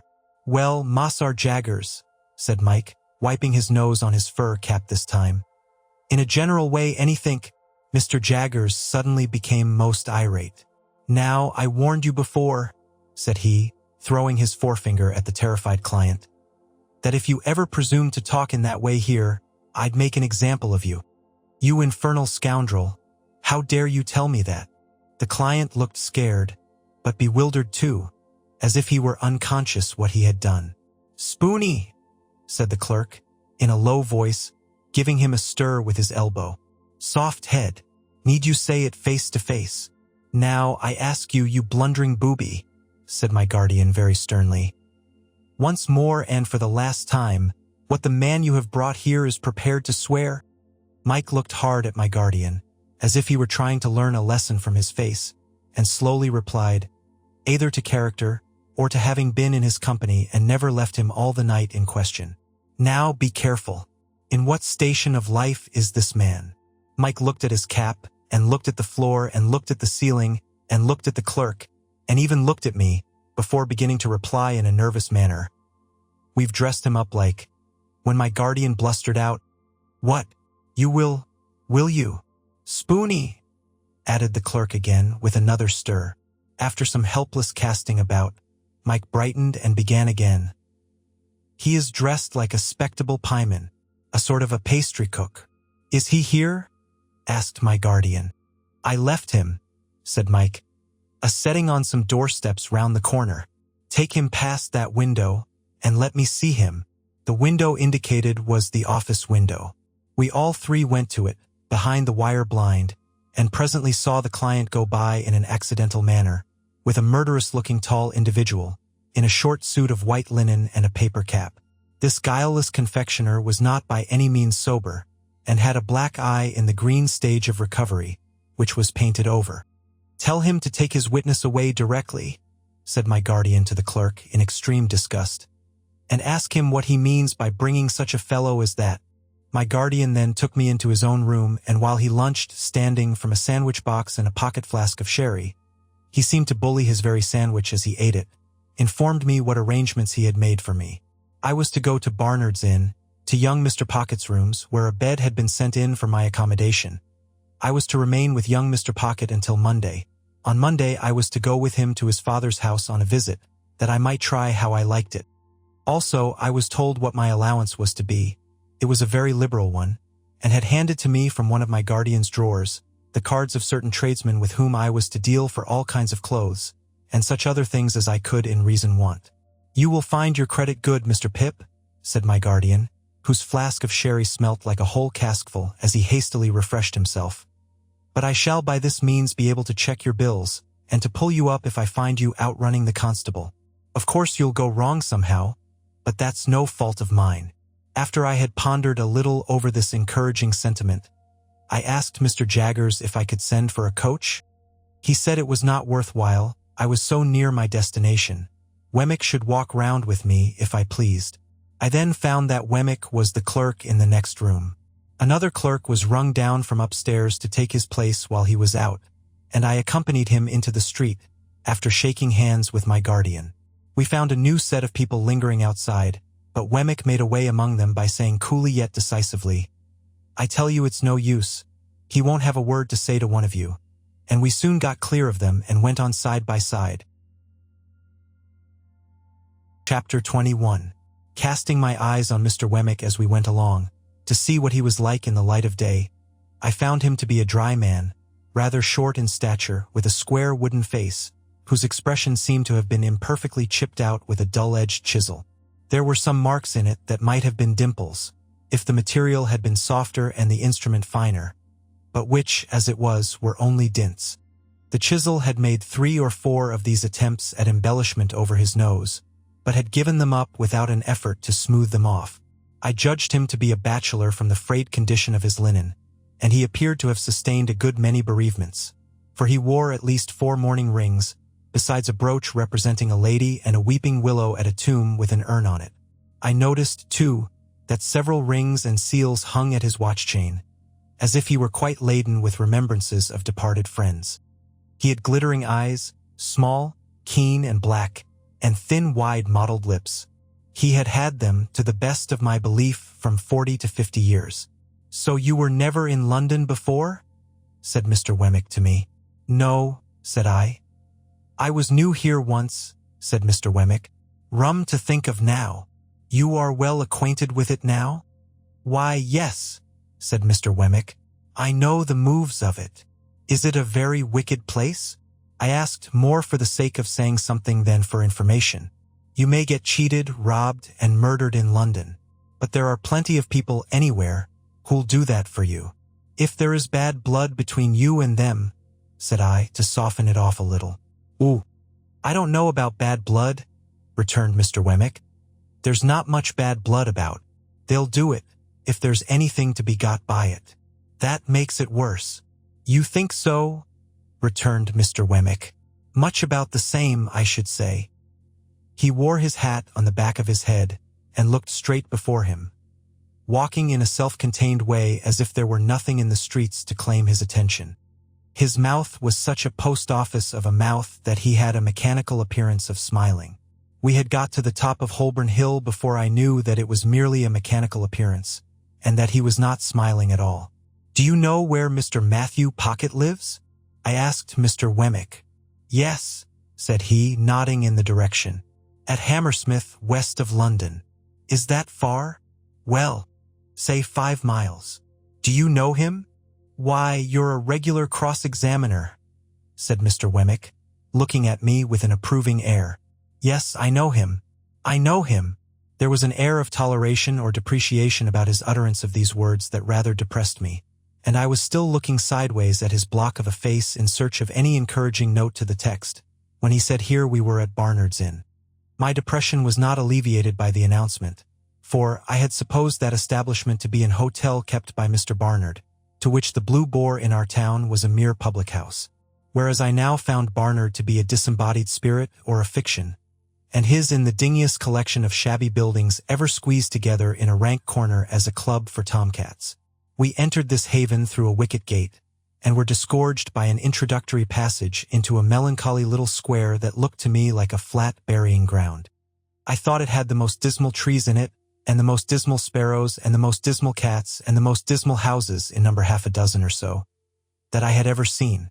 I thought the windows of the sets of chambers into which those houses were divided were in every stage of dilapidated blind and curtain, crippled flowerpot, cracked glass, dusty decay, and miserable makeshift, while to let glared at me from empty rooms, as if no new wretches ever came there, and the vengeance of the soul of Barnard were being slowly appeased by the gradual suicide of the present occupants and their unholy interment under the gravel. A frowsy morning of soot and smoke attired this forlorn creation of Barnard, and it had strewn ashes on its head, and was undergoing penance and humiliation as a mere dust-hole.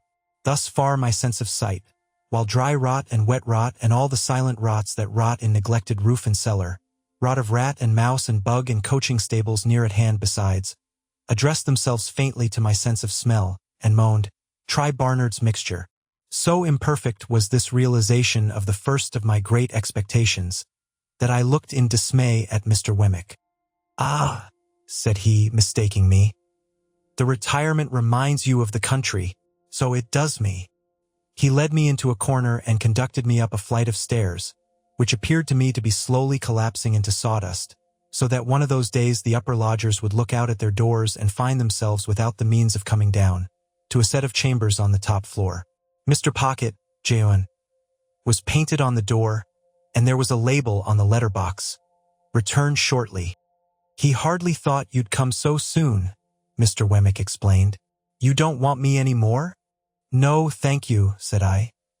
"As I keep the cash," Mr. Wemmick observed, "we shall most likely meet pretty often. Good day." "Good day." I put out my hand, and Mr. Wemmick at first looked at it as if he thought I wanted something. Then he looked at me and said, correcting himself, "To be sure, yes, you're in the habit of shaking hands." I was rather confused, thinking it must be out of the London fashion, but said yes.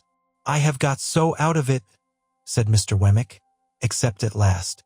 Very glad, I'm sure, to make your acquaintance. Good day." When we had shaken hands and he was gone, I opened the staircase window and had nearly beheaded myself, for the lines had rotted away and it came down like the guillotine. Happily, it was so quick that I had not put my head out. After this escape, I was content to take a foggy view of the inn through the windows encrusting dirt, and to stand dolefully looking out, saying to myself that London was decidedly overrated. Mr. Pocket, Jr.'s idea of shortly was not mine, for I had nearly maddened myself with looking out for half an hour, and had written my name with my finger several times in the dirt of every pane in the window, before I heard footsteps on the stairs. Gradually there arose before me the hat, head, neckcloth, waistcoat, trousers, boots, of a member of society of about my own standing. He had a paper bag under each arm and a pottle of strawberries in one hand, and was out of breath. "Mr. Pip?" said he. "Mr. Pocket?" said I. "Dear me," he exclaimed, "I am extremely sorry, but I knew there was a coach from your part of the country at midday, and I thought you would come by that one. The fact is, I have been out on your account. Not that that is any excuse, for I thought, coming from the country, you might like a little fruit after dinner, and I went to Covent Garden Market to get it good. For a reason that I felt as if my eyes would start out of my head." I acknowledged his attention incoherently, and began to think this was a dream. "Dear me," said Mr. Pocket, Jr., "this door sticks so." As he was fast making jam of his fruit by wrestling with the door while the paper bags were under his arms, I begged him to allow me to hold them. He relinquished them with an agreeable smile, and combated with the door as if it were a wild beast. It yielded so suddenly at last, that he staggered back upon me, and I staggered back upon the opposite door, and we both laughed. But still I felt as if my eyes must start out of my head, and as if this must be a dream. "Pray come in," said Mr. Pocket, Jr. "Allow me to lead the way. I am rather bare here, but I hope you'll be able to make out tolerably well till Monday. My father thought you would get on more agreeably through tomorrow with me than with him, and might like to take a walk about London. I am sure I shall be very happy to show London to you. As to our table, you won't find that bad, I hope, for it will be supplied from our coffee-house here, and it is only right I should add, at your expense, such being Mr. Jaggers's directions. As to our lodging, it's not by any means splendid, because I have my own bread to earn, and my father hasn't anything to give me, and I shouldn't be willing to take it if he had. This is our sitting room, just such chairs and tables and carpet and so forth, you see, as they could spare from home. You mustn't give me credit for the tablecloth and spoons and casters, because they come for you from the coffee house. This is my little bedroom. Rather musty, but Barnard's is musty. This is your bedroom. The furniture's hired for the occasion, but I trust it will answer the purpose. If you should want anything, I'll go and fetch it. The chambers are retired, and we shall be alone together, but we shan't fight, I dare say. But dear me, I beg your pardon, you're holding the fruit all this time. Pray let me take these bags from you. I am quite ashamed. As I stood opposite to Mr. Pocket, Jr., delivering him the bags, 1, 2, I saw the starting appearance come into his own eyes that I knew to be in mine, and he said, falling back, Lord bless me, you're the prowling boy. And you, said I, are the pale young gentleman. Chapter 22. The pale young gentleman and I stood contemplating one another in Barnard's Inn, until we both burst out laughing. The idea of its being you, said he. The idea of its being you, said I. And then we contemplated one another afresh, and laughed again. Well, said the pale young gentleman, reaching out his hand good-humoredly. It's all over now, I hope, and it will be magnanimous in you if you'll forgive me for having knocked you about so. I derived from this speech that Mr. Herbert Pocket, for Herbert was the pale young gentleman's name, still rather confounded his intention with his execution. But I made a modest reply, and we shook hands warmly. You hadn't come into your good fortune at that time? Said Herbert Pocket. No, said I. No, he acquiesced. I heard it had happened very lately. I was rather on the lookout for good fortune then. Indeed, yes, Miss Havisham had sent for me to see if she could take a fancy to me. But she couldn't, at all events she didn't. I thought it polite to remark that I was surprised to hear that. Bad taste, said Herbert, laughing. But a fact. Yes, she had sent for me on a trial visit, and if I had come out of it successfully, I suppose I should have been provided for. Perhaps I should have been what you may called it to Estella. What's that? I asked with sudden gravity.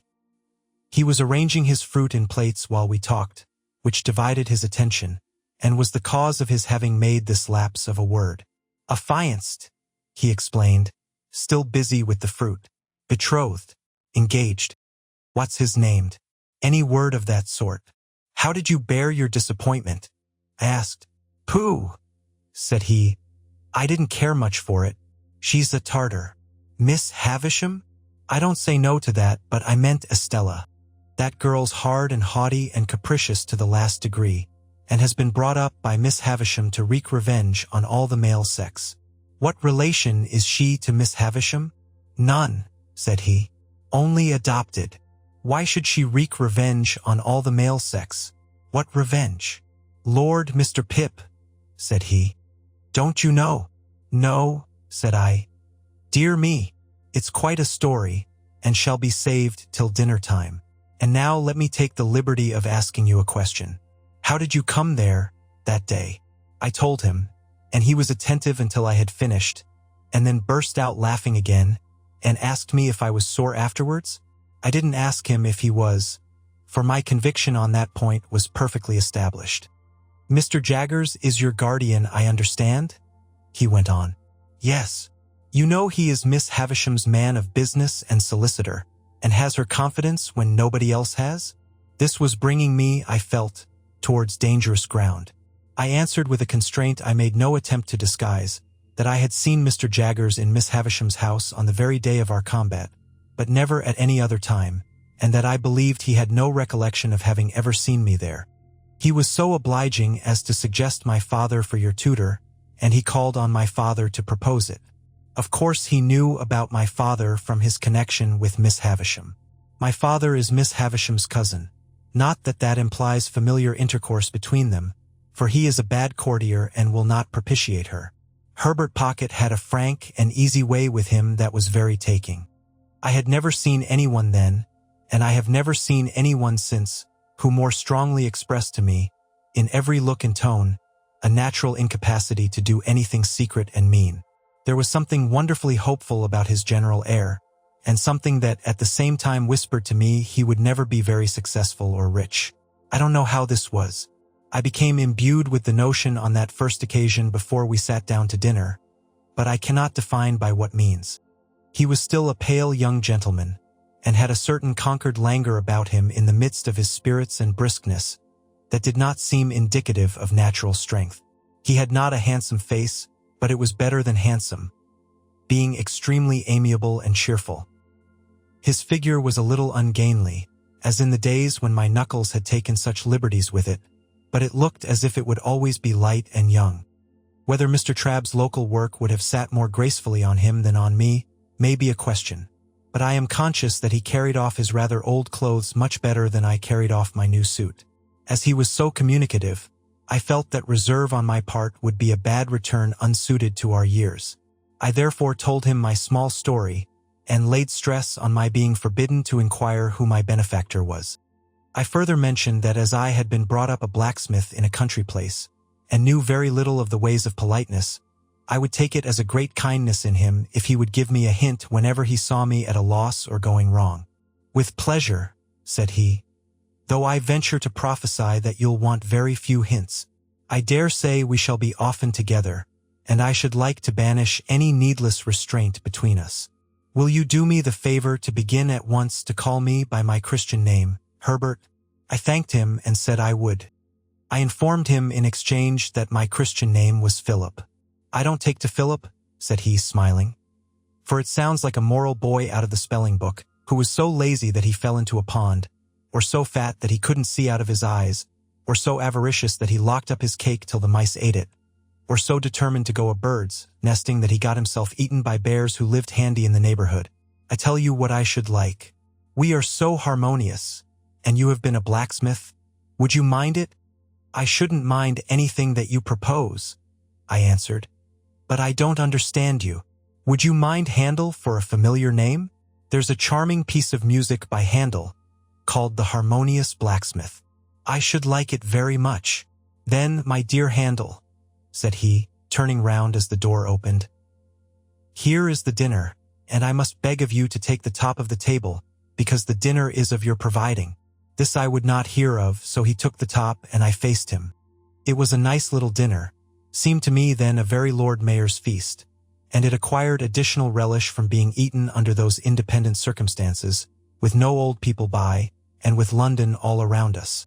This again was heightened by a certain gypsy character that set the banquet off, for while the table was, as Mr. Pumblechook might have said, the lap of luxury, being entirely furnished forth from the coffee-house, the circumjacent region of sitting-room was of a comparatively pastureless and shifty character, imposing on the waiter the wandering habits of putting the covers on the floor where he fell over them, the melted butter in the armchair, the bread on the bookshelves, the cheese in the coal scuttle, and the boiled fowl into my bed in the next room, where I found much of its parsley and butter in a state of congelation when I retired for the night. All this made the feast delightful, and when the waiter was not there to watch me, my pleasure was without alloy. We had made some progress in the dinner, when I reminded Herbert of his promise to tell me about Miss Havisham. "True," he replied. "I'll redeem it at once. Let me introduce the topic, Handel, by mentioning that in London it is not the custom to put the knife in the mouth, for fear of accidents, and that while the fork is reserved for that use, it is not put further in than necessary. It is scarcely worth mentioning, only it's as well to do as other people do. Also, the spoon is not generally used overhand, but under. This has two advantages. You get at your mouth better, which after all is the object, and you save a good deal of the attitude of opening oysters on the part of the right elbow." He offered these friendly suggestions in such a lively way that we both laughed and I scarcely blushed. "Now," he pursued, "concerning Miss Havisham. Miss Havisham, you must know, was a spoilt child. Her mother died when she was a baby, and her father denied her nothing. Her father was a country gentleman down in your part of the world, and was a brewer. I don't know why it should be a crack thing to be a brewer, but it is indisputable that while you cannot possibly be genteel and bake, you may be as genteel as never was and brew. You see it every day. Yet a gentleman may not keep a public house, may he?" said I. "Not on any account," returned Herbert. but a public house may keep a gentleman. Well, Mr. Havisham was very rich and very proud. So was his daughter. Miss Havisham was an only child? I hazarded. Stop a moment, I am coming to that. No, she was not an only child. She had a half-brother. Her father privately married again. His cook, I rather think. I thought he was proud, said I. My good handle, so he was. He married his second wife privately because he was proud, and in course of time she died. When she was dead, I apprehend he first told his daughter what he had done, and then the son became a part of the family, residing in the house you are acquainted with. As the son grew a young man, he turned out riotous, extravagant, undutiful, altogether bad. At last his father disinherited him, but he softened when he was dying and left him well off, though not nearly so well off as Miss Havisham.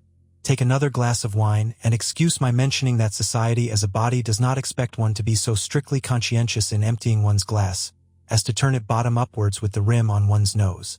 I had been doing this, in an excess of attention to his recital. I thanked him and apologized. He said, "Not at all," and resumed. Miss Havisham was now an heiress, and you may suppose was looked after as a great match.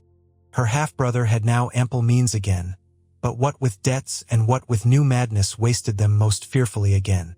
There were stronger differences between him and her than there had been between him and his father, and it is suspected that he cherished a deep and mortal grudge against her as having influenced the father's anger. Now I come to the cruel part of the story, merely breaking off my dear handle to remark that a dinner napkin will not go into a tumbler. Why I was trying to pack mine into my tumbler, I am wholly unable to say. I only know that I found myself, with a perseverance worthy of a much better cause, making the most strenuous exertions to compress it within those limits.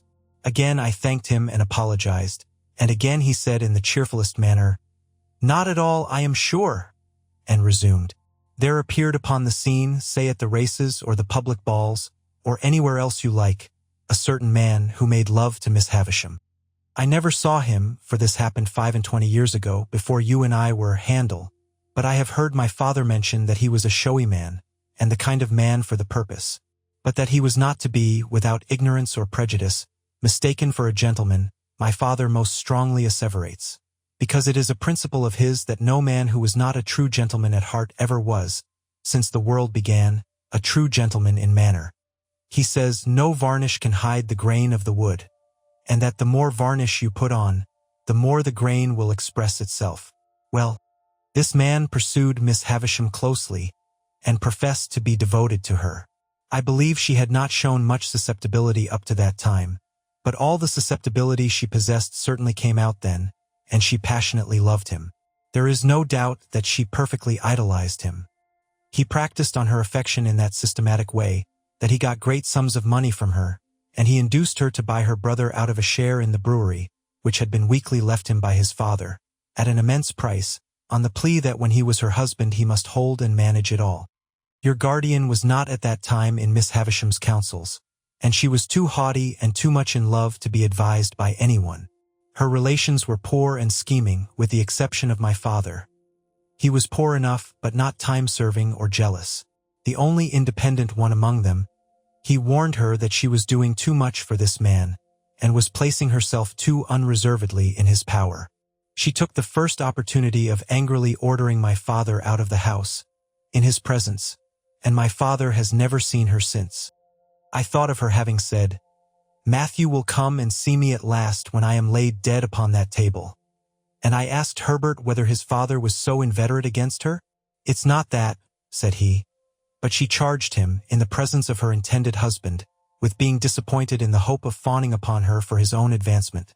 And if he were to go to her now, it would look true, even to him and even to her, to return to the man and make an end of him.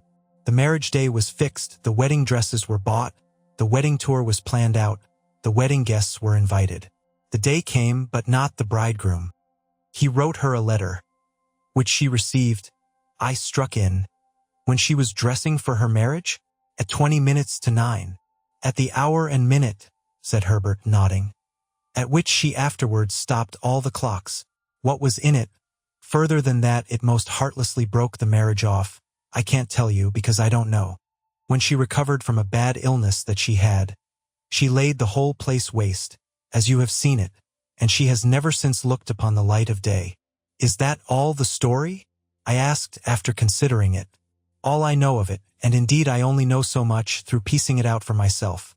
For my father always avoids it, and even when Miss Havisham invited me to go there, told me no more of it than it was absolutely requisite I should understand. But I have forgotten one thing. It has been supposed that the man to whom she gave her misplaced confidence acted throughout in concert with her half-brother, that it was a conspiracy between them, and that they shared the profits. I wonder he didn't marry her and get all the property, said I. He may have been married already, and her cruel mortification may have been a part of her half-brother's scheme, said Herbert. Mind! I don't know that. What became of the two men? I asked after again considering the subject. They fell into deeper shame and degradation, if there can be deeper, and ruin. Are they alive now? I don't know. You said just now that Estella was not related to Miss Havisham, but adopted. When adopted? Herbert shrugged his shoulders. There has always been an Estella, since I have heard of a Miss Havisham. I know no more. And now, Handel, said he, finally throwing off the story as it were. There is a perfectly open understanding between us. All that I know about Miss Havisham, you know? And all that I know, I retorted. You know? I fully believe it. So there can be no competition or perplexity between you and me. And as to the condition on which you hold your advancement in life, namely that you are not to inquire or discuss to whom you owe it, you may be very sure that it will never be encroached upon, or even approached, by me or by anyone belonging to me. In truth, he said this with so much delicacy that I felt the subject done with, even though I should be under his father's roof for years and years to come. Yet he said it with so much meaning, too, that I felt he as perfectly understood Miss Havisham to be my benefactress, as I understood the fact myself. It had not occurred to me before that he had led up to the theme for the purpose of clearing it out of our way, but we were so much the lighter and easier for having broached it that I now perceived this to be the case. We were very gay and sociable, and I asked him in the course of conversation what he was. He replied, "A capitalist, an insurer of ships." I suppose he saw me glancing about the room in search of some tokens of shipping, or capital, for he added, "In the city." I had grand ideas of the wealth and importance of insurers of ships in the city, and I began to think with awe of having laid a young insurer on his back, blackened his enterprising eye, and cut his responsible head open. But again there came upon me, for my relief, that odd impression that Herbert Pocket would never be very successful or rich. I shall not rest satisfied with merely employing my capital in insuring ships. I shall buy up some good life assurance shares and cut into the direction. I shall also do a little in the mining way. None of these things will interfere with my chartering a few thousand tons on my own account. I think I shall trade, said he, leaning back in his chair, to the East Indies for silks, shawls, spices, dyes, drugs, and precious woods. It's an interesting trade. And the profits are large? Said I. Tremendous, said he. I wavered again, and began to think here were greater expectations than my own. I think I shall trade also, said he, putting his thumbs in his waistcoat pockets. To the West Indies for sugar, tobacco, and rum. Also to Ceylon, especially for elephants' tusks. You will want a good many ships, said I. A perfect fleet, said he. Quite overpowered by the magnificence of these transactions, I asked him where the ships he insured mostly traded to at present. I haven't begun insuring yet, he replied. I am looking about me. Somehow that pursuit seemed more in keeping with Barnard's Inn. I said in a tone of conviction, R.H. Yes, I am in a counting house and looking about me. Is a counting house profitable? I asked. Do you mean to the young fellow who's in it? He asked in reply. Yes, to you. Why, and no, not to me. He said this with the air of one carefully reckoning up and striking a balance. Not directly profitable. That is, it doesn't pay me anything and I have to keep myself. This certainly had not a profitable appearance, and I shook my head as if I would imply that it would be difficult to lay by much accumulative capital from such a source of income. But the thing is, said Herbert Pocket, That you look about you. That's the grand thing. You are in a counting house, and you look about you. It struck me as a singular implication that you couldn't be out of a counting house, and look about you, but I silently deferred to his experience. Then the time comes, said Herbert, when you see your opening, and you go in and you swoop upon it and you make your capital, and then there you are. When you have once made your capital, you have nothing to do but employ it. This was very like his way of conducting that encounter in the garden. Very like. His manner of bearing his poverty, too, exactly corresponded to his manner of bearing that defeat. It seemed to me that he took all blows and buffets now with just the same air as he had taken mine then. It was evident that he had nothing around him but the simplest necessaries, for everything that I remarked upon turned out to have been sent in on my account from the coffee house or somewhere else. Yet, having already made his fortune in his own mind, he was so unassuming with it that I felt quite grateful to him for not being puffed up. It was a pleasant addition to his naturally pleasant ways, and we got on famously. In the evening we went out for a walk in the streets and went half-price to the theater, and next day we went to church at Westminster Abbey, and in the afternoon we walked in the parks, and I wondered who shod all the horses there and wished Joe did. On a moderate computation, it was many months, that Sunday, since I had left Joe and Biddy. The space interposed between myself and them partook of that expansion, and our marshes were any distance off. That I could have been at our old church in my old church-going clothes, on the very last Sunday that ever was, seemed a combination of impossibilities, geographical and social, solar and lunar. Yet in the London streets so crowded with people and so brilliantly lighted in the dusk of evening, there were depressing hints of reproaches for that I had put the poor old kitchen at home so far away, and in the dead of night, the footsteps of some incapable impostor of a porter mooning about Barnard's Inn, under pretense of watching it, fell hollow on my heart. On the Monday morning at 9:15, Herbert went to the counting-house to report himself, to look about him, too, I suppose, and I bore him company. He was to come away in an hour or two to attend me to Hammersmith, and I was to wait about for him. It appeared to me that the eggs from which young insurers were hatched were incubated in dust and heat, like the eggs of ostriches, judging from the places to which those incipient giants repaired on a Monday morning. Nor did the counting-house where Herbert assisted show in my eyes as at all a good observatory, being a back second floor up a yard of a grimy presence in all particulars, and with a look into another back second floor, rather than a lookout. I waited about until it was noon, and I went upon change, and I saw fluey men sitting there under the bills about shipping, whom I took to be great merchants, though I couldn't understand why they should all be out of spirits. When Herbert came, we went and had lunch at a celebrated house which I then quite venerated, but now believed to have been the most abject superstition in Europe, and where I could not help noticing, even then, that there was much more gravy on the tablecloths and knives and waiters' clothes than in the steaks. This collation disposed of at a moderate price, considering the grease which was not charged for, we went back to Barnard's Inn and got my little portmanteau, and then took coach for Hammersmith. We arrived there at 2 or 3 o'clock in the afternoon, and had very little way to walk to Mr. Pocket's house. Lifting the latch of a gate, we passed direct into a little garden overlooking the river, where Mr. Pocket's children were playing about. And unless I deceive myself on a point where my interests or prepossessions are certainly not concerned, I saw that Mr. and Mrs. Pocket's children were not growing up or being brought up, but were tumbling up. Mrs. Pocket was sitting on a garden chair under a tree, reading, with her legs upon another garden chair, and Mrs. Pocket's 2 nursemaids were looking about them while the children played. "Mamma," said Herbert, "this is young Mr. Pip," upon which Mrs. Pocket received me with an appearance of amiable dignity.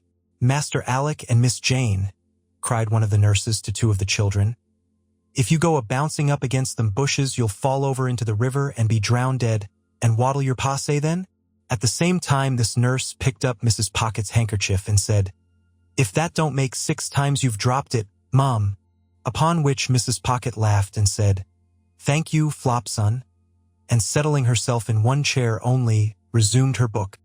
Her countenance immediately assumed a knitted and intent expression as if she had been reading for a week, but before she could have read half a dozen lines, she fixed her eyes upon me and said, "I hope your mamma is quite well?"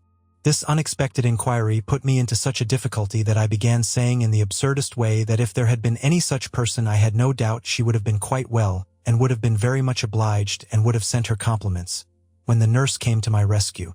"Well," she cried, picking up the pocket handkerchief, "if that don't make 7 times! What are you a-doing of this afternoon, Mum?" Mrs. Pocket received her property, at first with a look of unutterable surprise as if she had never seen it before, and then with a laugh of recognition and said, "Thank you, Flopson," and forgot me and went on reading. I found, now I had leisure to count them, that there were no fewer than 6 little pockets present, in various stages of tumbling up. I had scarcely arrived at the total when a 7th was heard, as in the region of air, wailing dolefully. "If there ain't baby," said Flopson, appearing to think it most surprising. "Make haste up, Millers." Millers, who was the other nurse, retired into the house, and by degrees the child's wailing was hushed and stopped, as if it were a young ventriloquist with something in its mouth. Mrs. Pocket read all the time, and I was curious to know what the book could be. We were waiting, I supposed, for Mr. Pocket to come out to us. At any rate, we waited there, and so I had an opportunity of observing the remarkable family phenomenon that whenever any of the children strayed near Mrs. Pocket in their play, they always tripped themselves up and tumbled over her, always very much to her momentary astonishment and their own more enduring lamentation. I was at a loss to account for this surprising circumstance, and could not help giving my mind to speculations about it, until by and by Millers came down with the baby, which baby was handed to Flopson, which Flopson was handing it to Mrs. Pocket, when she too went fairly head foremost over Mrs. Pocket, baby and all, and was caught by Herbert and myself. "Gracious me, Flopson," said Mrs. Pocket, looking off her book for a moment. "Everybody's tumbling." "Gracious you indeed, Mum," returned Flopson, very red in the face. "What have you got there?" "I got here, Flopson?" asked Mrs. Pocket. "Why, if it ain't your footstool," cried Flopson. "And if you keep it under your skirts like that, who's to help tumbling? Here, take the baby, Mum, and give me your book." Mrs. Pocket acted on the advice, and inexpertly danced the infant a little in her lap, while the other children played about it. This had lasted but a very short time, when Mrs. Pocket issued summary orders that they were all to be taken into the house for a nap. Thus I made the second discovery on that first occasion, that the nurture of the little Pockets consisted of alternately tumbling up and lying down. Under these circumstances, when Flopson and Millers had got the children into the house, like a little flock of sheep, and Mr. Pocket came out of it to make my acquaintance, I was not much surprised to find that Mr. Pocket was a gentleman with a rather perplexed expression of face, and with his very gray hair disordered on his head, as if he didn't quite see his way to putting anything straight.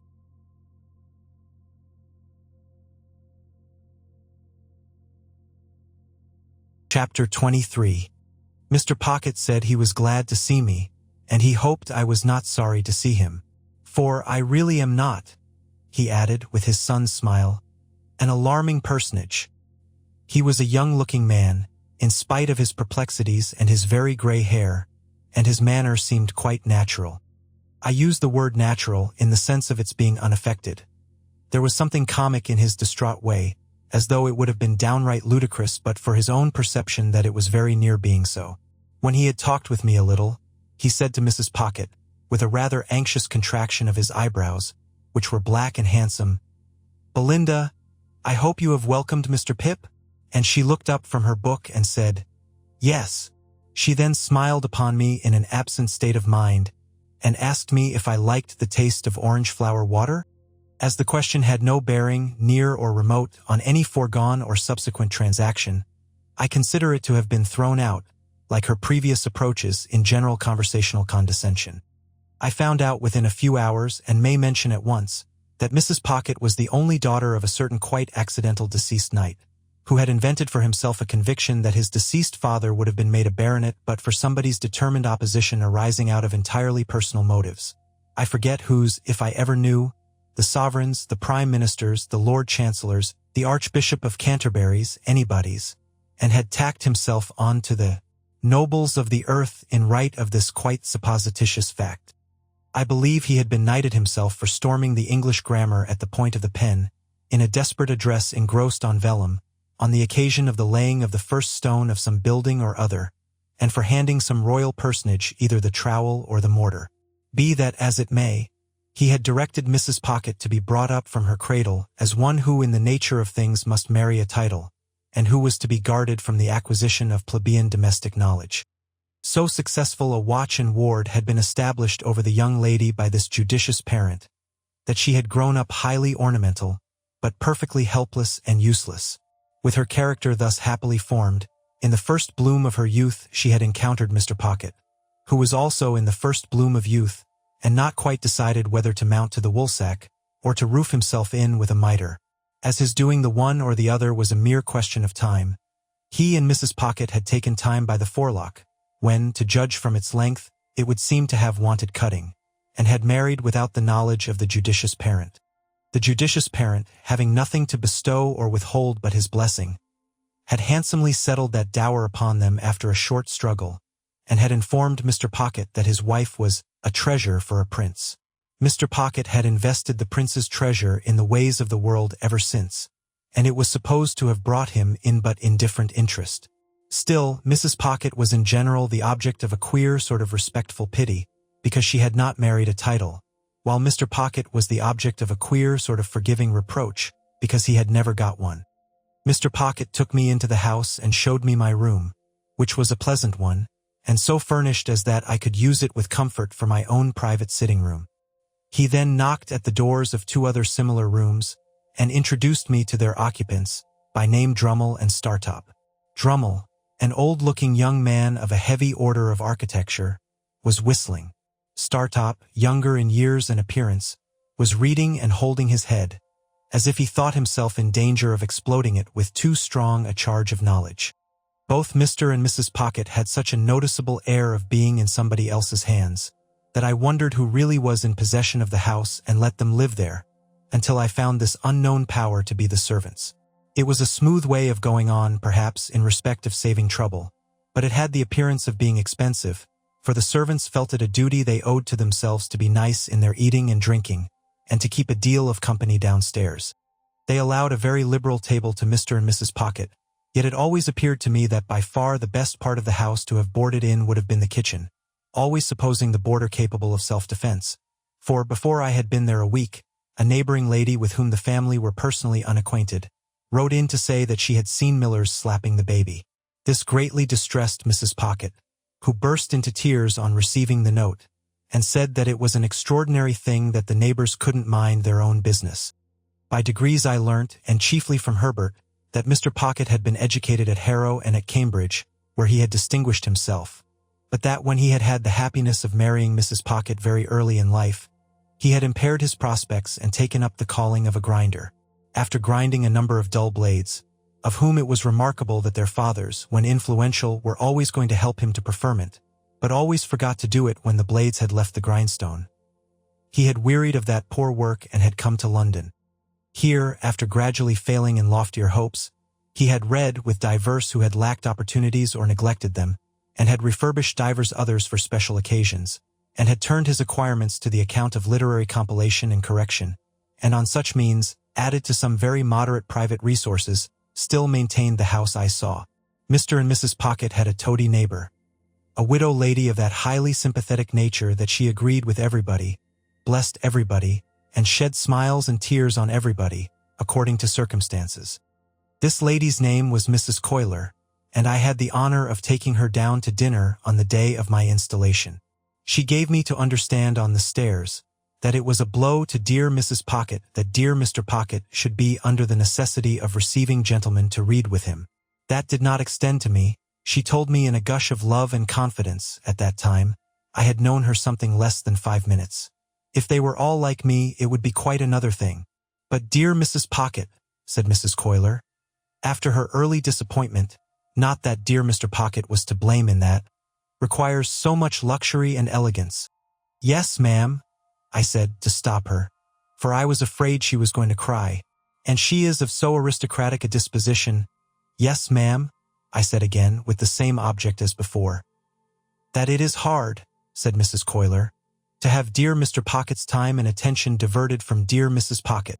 I could not help thinking that it might be harder if the butcher's time and attention were diverted from dear Mrs. Pocket. But I said nothing, and indeed had enough to do in keeping a bashful watch upon my company manners. It further appeared that the book I had seen Mrs. Pocket reading in the garden was all about titles, and that she knew the exact date at which her grandpapa would have come into the book, if he ever had come at all. Drummle didn't say much, but in his limited way, he struck me as a sulky kind of fellow. He spoke as one of the elect, and recognized Mrs. Pocket as a woman and a sister. No one but themselves and Mrs. Coiler, the toady neighbor, showed any interest in this part of the conversation, and it appeared to me that it was painful to Herbert, but it promised to last a long time, when the page came in with the announcement of a domestic affliction. It was, in effect, that the cook had mislaid the beef. To my unutterable amazement, I now, for the first time, saw Mr. Pocket relieve his mind by going through a performance that struck me as very extraordinary, but which made no impression on anybody else, and with which I soon became as familiar as the rest. He laid down the carving knife and fork, being engaged in carving at the moment, put his 2 hands into his disturbed hair, and appeared to make an extraordinary effort to lift himself up by it. When he had done this, and had not lifted himself up at all, he quietly went on with what he was about. Mrs. Coiler then changed the subject and began to flatter me. I liked it for a few moments, but she flattered me so very grossly that the pleasure was soon over. She had a serpentine way of coming close at me when she pretended to be vitally interested in the friends and localities I had left, which was altogether snaky and fork-tongued, and when she made an occasional bounce upon Startop, who said very little to her, or upon Drummle, who said less, I rather envied them for being on the opposite side of the table. After dinner the children were introduced, and Mrs. Coiler made admiring comments on their eyes, noses, and legs, a sagacious way of improving their minds. There were 4 little girls and 2 little boys, besides the baby who might have been either, and the baby's next successor who was as yet neither. They were brought in by Flopson and Millers, much as though those 2 non-commissioned officers had been recruiting somewhere for children and had enlisted these, while Mrs. Pocket looked at the young nobles that ought to have been as if she rather thought she had had the pleasure of inspecting them before, but didn't quite know what to make of them. "Here, give me your fork, Mum, and take the baby," said Flopson. "Don't take it that way, or you'll get its head under the table." Thus advised, Mrs. Pocket took it the other way, and got its head upon the table, which was announced to all present by a prodigious concussion. "Dear, dear, give it me back, Mum," said Flopson. "And Miss Jane, come and dance to baby, do." One of the little girls, a mere mite who seemed to have prematurely taken upon herself some charge of the others, stepped out of her place by me, and danced to and from the baby until it left off crying and laughed. Then all the children laughed, and Mr. Pocket, who in the meantime had twice endeavored to lift himself up by the hair, laughed, and we all laughed and were glad. Flopson, by dint of doubling the baby at the joints like a Dutch doll, then got it safely into Mrs. Pocket's lap, and gave it the nutcrackers to play with, at the same time recommending Mrs. Pocket to take notice that the handles of that instrument were not likely to agree with its eyes, and sharply charging Miss Jane to look after the same. Then the 2 nurses left the room, and had a lively scuffle on the staircase with a dissipated page who had waited at dinner, and who had clearly lost half his buttons at the gaming table. I was made very uneasy in my mind by Mrs. Pocket's falling into a discussion with Drummle respecting 2 baronetcies, while she ate a sliced orange steeped in sugar and wine, and, forgetting all about the baby on her lap, who did most appalling things with the nutcrackers. At length little Jane, perceiving its young brains to be imperiled, softly left her place, and with many small artifices coaxed the dangerous weapon away. Mrs. Pocket, finishing her orange at about the same time, and not approving of this, said to Jane, "You naughty child, how dare you? Go and sit down this instant." "Mamma dear," lisped the little girl, "baby 'ud have put hith eyeth out." "How dare you tell me so?" retorted Mrs. Pocket. "Go and sit down in your chair this moment." Mrs. Pocket's dignity was so crushing that I felt quite abashed, as if I myself had done something to rouse it. "Belinda," remonstrated Mr. Pocket from the other end of the table, "how can you be so unreasonable?" Jane only interfered for the protection of baby. "I will not allow anybody to interfere," said Mrs. Pocket. "I am surprised, Matthew, that you should expose me to the affront of interference." "Good God!" cried Mr. Pocket, in an outbreak of desolate desperation. Are infants to be nut-crackered into their tombs, and is nobody to save them? I will not be interfered with by Jane, said Mrs. Pocket, with a majestic glance at that innocent little offender. I hope I know my poor grandpapa's position. Jane, indeed. Mr. Pocket got his hands in his hair again, and this time really did lift himself some inches out of his chair. Hear this, he helplessly exclaimed to the elements. Babies are to be nutcrackered dead, for people's poor grandpapa's positions. Then he let himself down again and became silent. We all looked awkwardly at the tablecloth while this was going on.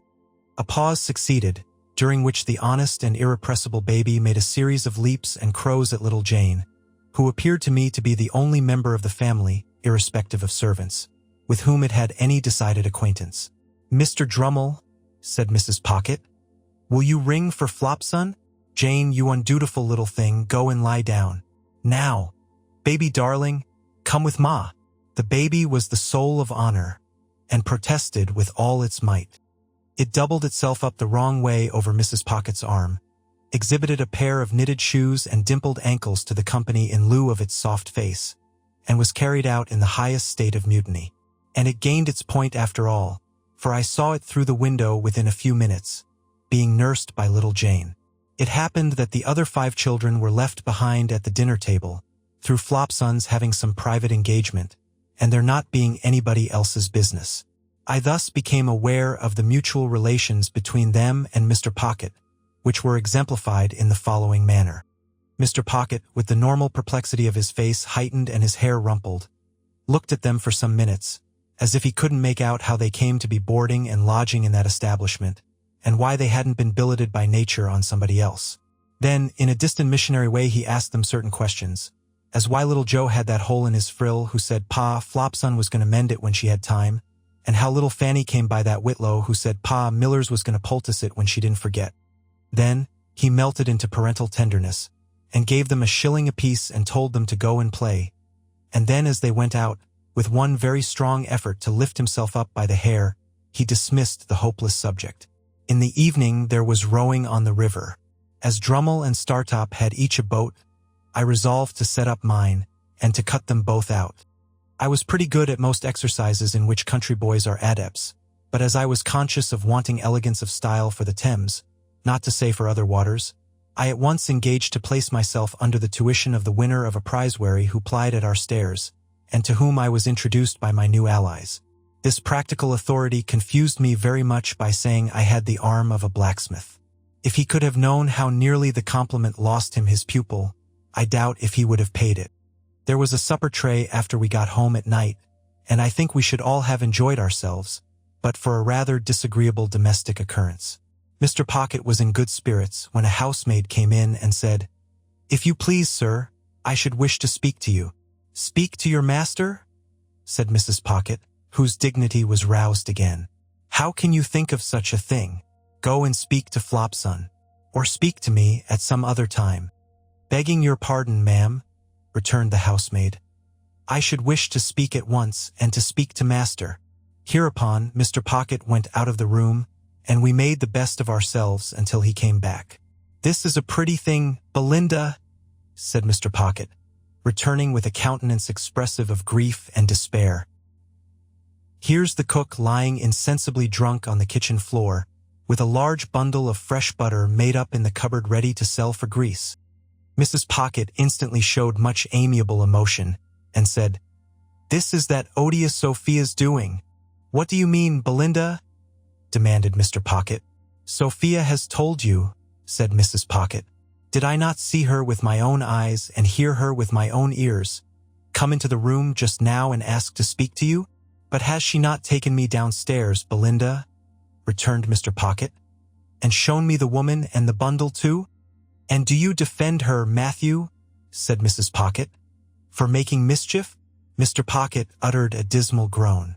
"Am I, Grandpapa's granddaughter, to be nothing in the house?" said Mrs. Pocket. "Besides, the cook has always been a very nice, respectful woman, and said in the most natural manner when she came to look after the situation that she felt I was born to be a duchess." There was a sofa where Mr. Pocket stood, and he dropped upon it in the attitude of the dying gladiator. Still in that attitude, he said, with a hollow voice, "Good night, Mr. Pip," when I deemed it advisable to go to bed and leave him. Chapter 24. After 2 or 3 days, when I had established myself in my room and had gone backwards and forwards to London several times, and had ordered all I wanted of my tradesmen, Mr. Pocket and I had a long talk together. He knew more of my intended career than I knew myself, for he referred to his having been told by Mr. Jaggers that I was not designed for any profession, and that I should be well enough educated for my destiny if I could hold my own with the average of young men in prosperous circumstances. I acquiesced, of course, knowing nothing to the contrary.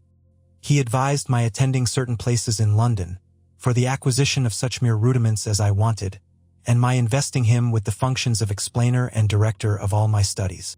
He hoped that with intelligent assistance I should meet with little to discourage me, and should soon be able to dispense with any aid but his. Through his way of saying this, and much more to similar purpose, he placed himself on confidential terms with me in an admirable manner, and I may state at once that he was always so zealous and honorable in fulfilling his compact with me, that he made me zealous and honorable in fulfilling mine with him. If he had shown indifference as a master, I have no doubt I should have returned the compliment as a pupil. He gave me no such excuse, and each of us did the other justice. Nor did I ever regard him as having anything ludicrous about him, or anything but what was serious, honest, and good in his tutor communication with me. When these points were settled, and so far carried out as that I had begun to work in earnest, it occurred to me that if I could retain my bedroom in Barnard's Inn, my life would be agreeably varied, while my manners would be none the worse for Herbert's society. Mr. Pocket did not object to this arrangement, but urged that before any step could possibly be taken in it, it must be submitted to my guardian.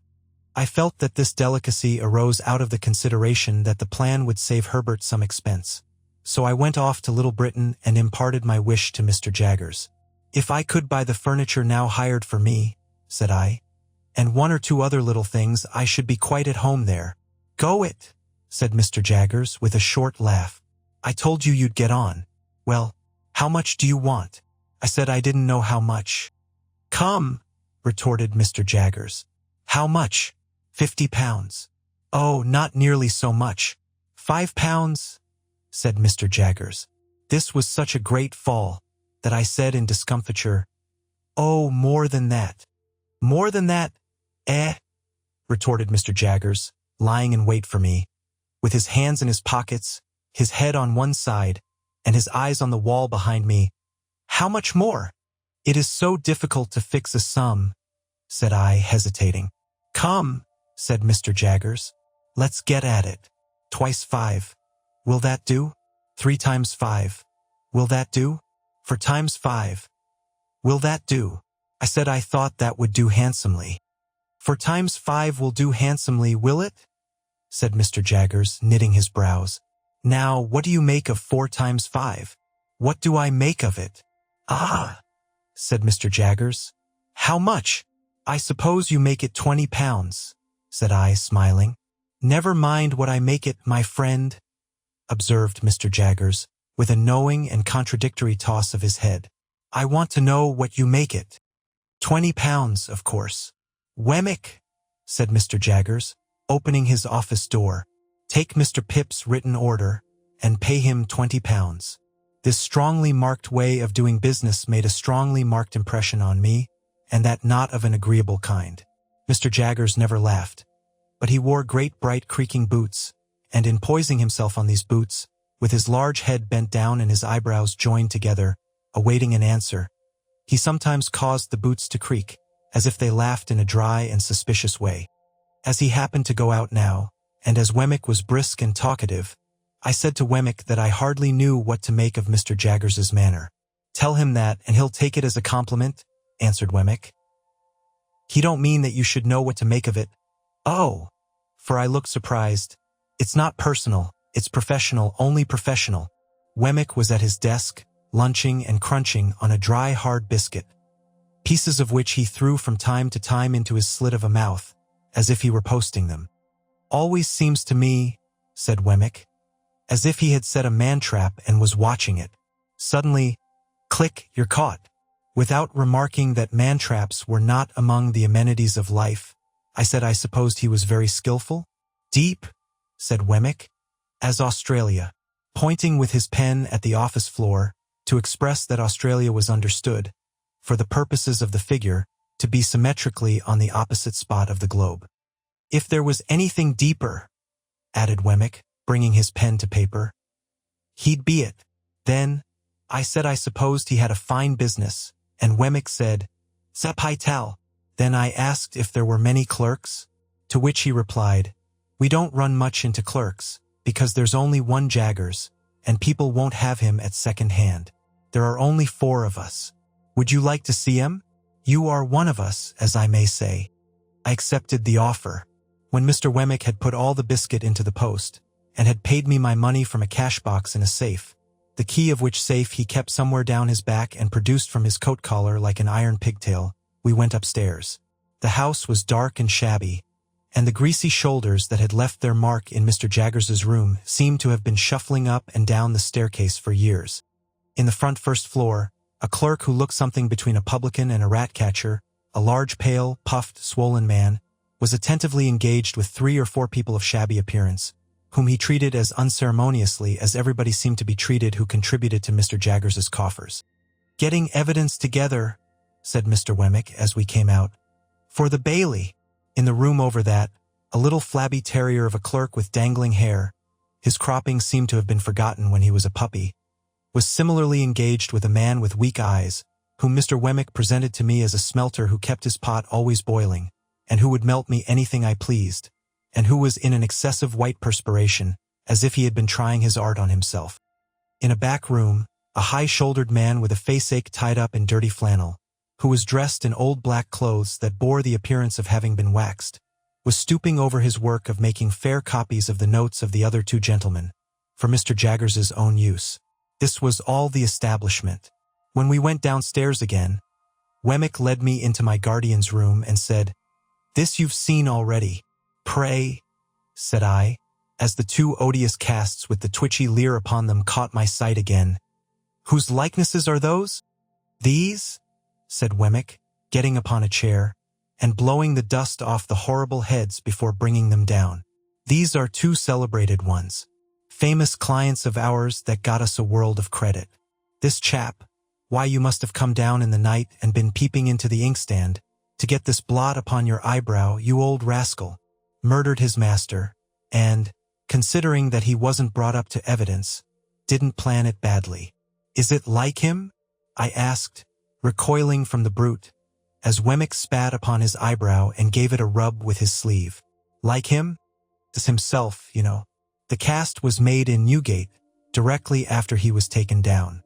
You had a particular fancy for me, hadn't you, old Artful?" said Wemmick. He then explained this affectionate apostrophe by touching his brooch representing the lady and the weeping willow at the tomb with the urn upon it, and saying, "Had it made for me express. Is the lady anybody?" said I. "No," returned Wemmick, "only his game.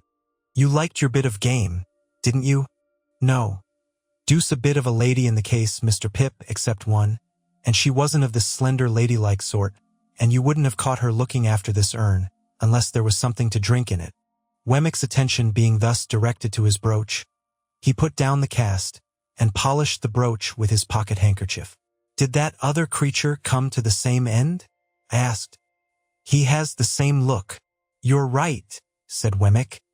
"It's the genuine look, much as if one nostril was caught up with a horsehair and a little fishhook. Yes, he came to the same end. Quite the natural end here, I assure you. He forged wills, this blade did, if he didn't also put the supposed testators to sleep too. You were a gentlemanly cove, though," Mr. Wemmick was again apostrophizing, "and you said you could write Greek. Yah, bounceable. What a liar you were. I never met such a liar as you." Before putting his late friend on his shelf again, Wemmick touched the largest of his morning rings and said, "Sent out to buy it for me only the day before." While he was putting up the other cast and coming down from the chair, the thought crossed my mind that all his personal jewelry was derived from like sources. As he had shown no diffidence on the subject, I ventured on the liberty of asking him the question, when he stood before me, dusting his hands. "Oh yes," he returned. "These are all gifts of that kind. One brings another, you see. That's the way of it. I always take 'em.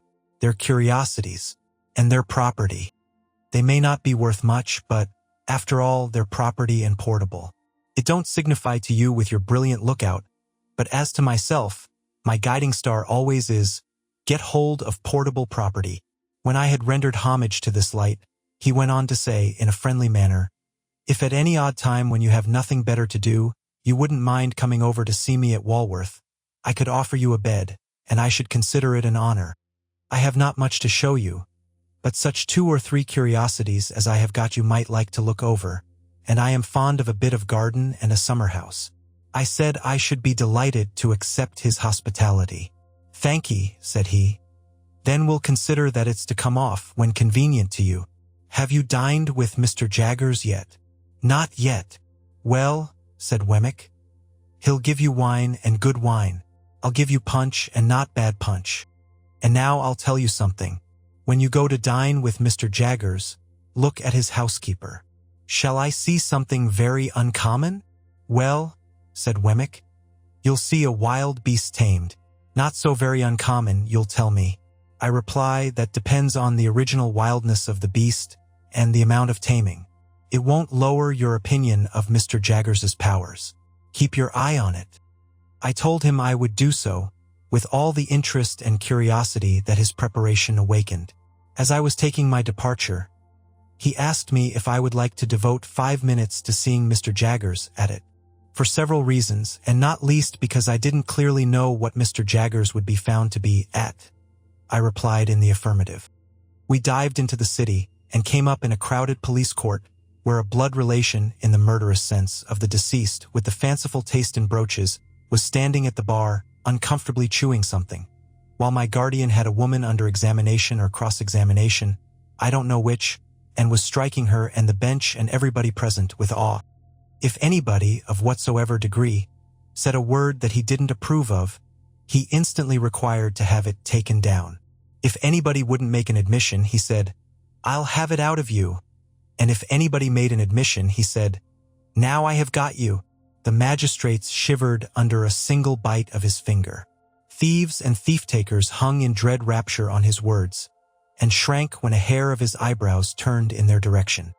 Which side he was on I couldn't make out, for he seemed to me to be grinding the whole place in a mill. I only know that when I stole out on tiptoe, he was not on the side of the bench, for he was making the legs of the old gentleman who presided quite convulsive under the table, by his denunciations of his conduct as the representative of British law and justice in that chair that day. Chapter 25. Bentley Drummle, who was so sulky a fellow that he even took up a book as if its writer had done him an injury, did not take up an acquaintance in a more agreeable spirit. Heavy in figure, movement, and comprehension, in the sluggish complexion of his face, and in the large, awkward tongue that seemed to loll about in his mouth as he himself lolled about in a room. He was idle, proud, niggardly, reserved, and suspicious. He came of rich people down in Somersetshire, who had nursed this combination of qualities until they made the discovery that it was just of age and a blockhead. Thus, Bentley Drummle had come to Mr. Pocket when he was a head taller than that gentleman, and 6 heads thicker than most gentlemen. Startop had been spoilt by a weak mother and kept at home when he ought to have been at school, but he was devotedly attached to her, and admired her beyond measure. He had a woman's delicacy of feature and was, "As you may see, though you never saw her," said Herbert to me, "exactly like his mother." It was but natural that I should take to him much more kindly than to Drummle, and that, even in the earliest evenings of our boating, he and I should pull homeward abreast of one another, conversing from boat to boat, while Bentley Drummle came up in our wake alone, under the overhanging banks and among the rushes. He would always creep inshore like some uncomfortable amphibious creature, even when the tide would have sent him fast upon his way, and I always think of him as coming after us in the dark or by the backwater, when our own 2 boats were breaking the sunset or the moonlight in midstream. Herbert was my intimate companion and friend. I presented him with a half share in my boat, which was the occasion of his often coming down to Hammersmith, and my possession of a half share in his chambers often took me up to London. We used to walk between the 2 places at all hours. I have an affection for the road yet, though it is not so pleasant a road as it was then, formed in the impressibility of untried youth and hope. When I had been in Mr. Pocket's family a month or two, Mr. and Mrs. Camilla turned up. Camilla was Mr. Pocket's sister. Georgiana, whom I had seen at Miss Havisham's on the same occasion, also turned up. She was a cousin, an indigestive single woman who called her rigidity religion and her liver love. These people hated me with the hatred of cupidity and disappointment. As a matter of course, they fawned upon me in my prosperity with the basest meanness. Towards Mr. Pocket, as a grown-up infant with no notion of his own interests, they showed the complacent forbearance I had heard them express. Mrs. Pocket they held in contempt, but they allowed the poor soul to have been heavily disappointed in life, because that shed a feeble reflected light upon themselves. These were the surroundings among which I settled down and applied myself to my education. I soon contracted expensive habits and began to spend an amount of money that within a few short months I should have thought almost fabulous. But through good and evil I stuck to my books. There was no other merit in this than my having sense enough to feel my deficiencies.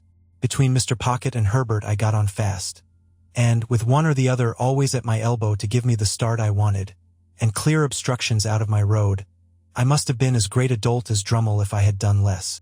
I had not seen Mr. Wemmick for some weeks, when I thought I would write him a note and propose to go home with him on a certain evening. He replied that it would give him much pleasure, and that he would expect me at the office at 6 o'clock. Thither I went, and there I found him, putting the key of his safe down his back as the clock struck. "Did you think of walking down to Walworth?" said he. "Certainly," said I, "if you approve." "Very much," was Wemmick's reply, "for I have had my legs under the desk all day, and shall be glad to stretch them. Now I'll tell you what I have got for supper, Mr. Pip. I have got a stewed steak, which is of home preparation, and a cold roast fowl, which is from the cook's shop. I think it's tender because the master of the shop was a juryman in some cases of ours the other day, and we let him down easy. I reminded him of it when I bought the fowl, and I said, 'Pick us out a good one, old Briton, because if we had chosen to keep you in the box another day or two, we could easily have done it.' He said to that, 'Let me make you a present of the best fowl in the shop.' I let him, of course. As far as it goes, it's property and portable.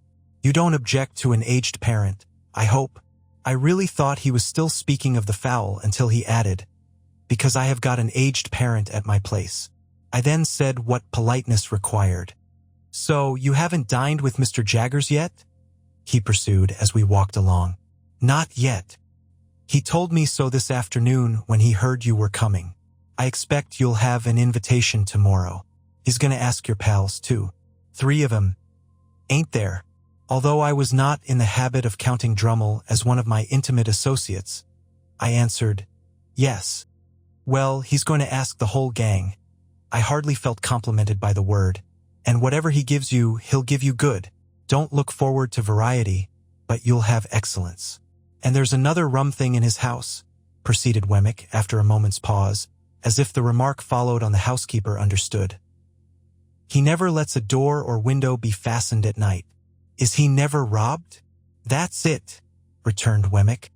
"He says, and gives it out publicly, 'I want to see the man who'll rob me.' Lord bless you, I have heard him 100 times, if I have heard him once, say to regular cracksmen in our front office, 'You know where I live. Now, no bolt is ever drawn there. Why don't you do a stroke of business with me? Come. Can't I tempt you?' Not a man of them, sir, would be bold enough to try it on, for love or money." "They dread him so much?" said I. "Dread him," said Wemmick.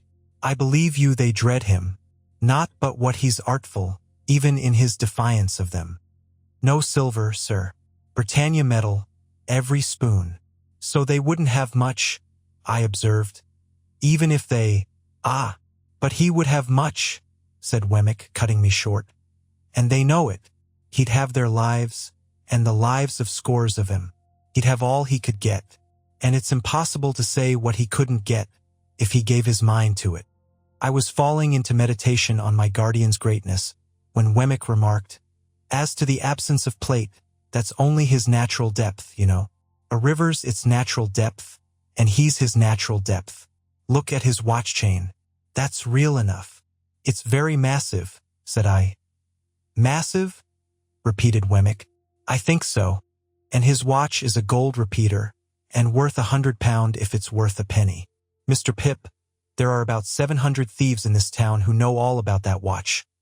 There's not a man, a woman, or a child among them who wouldn't identify the smallest link in that chain and drop it as if it was red hot, if inveigled into touching it.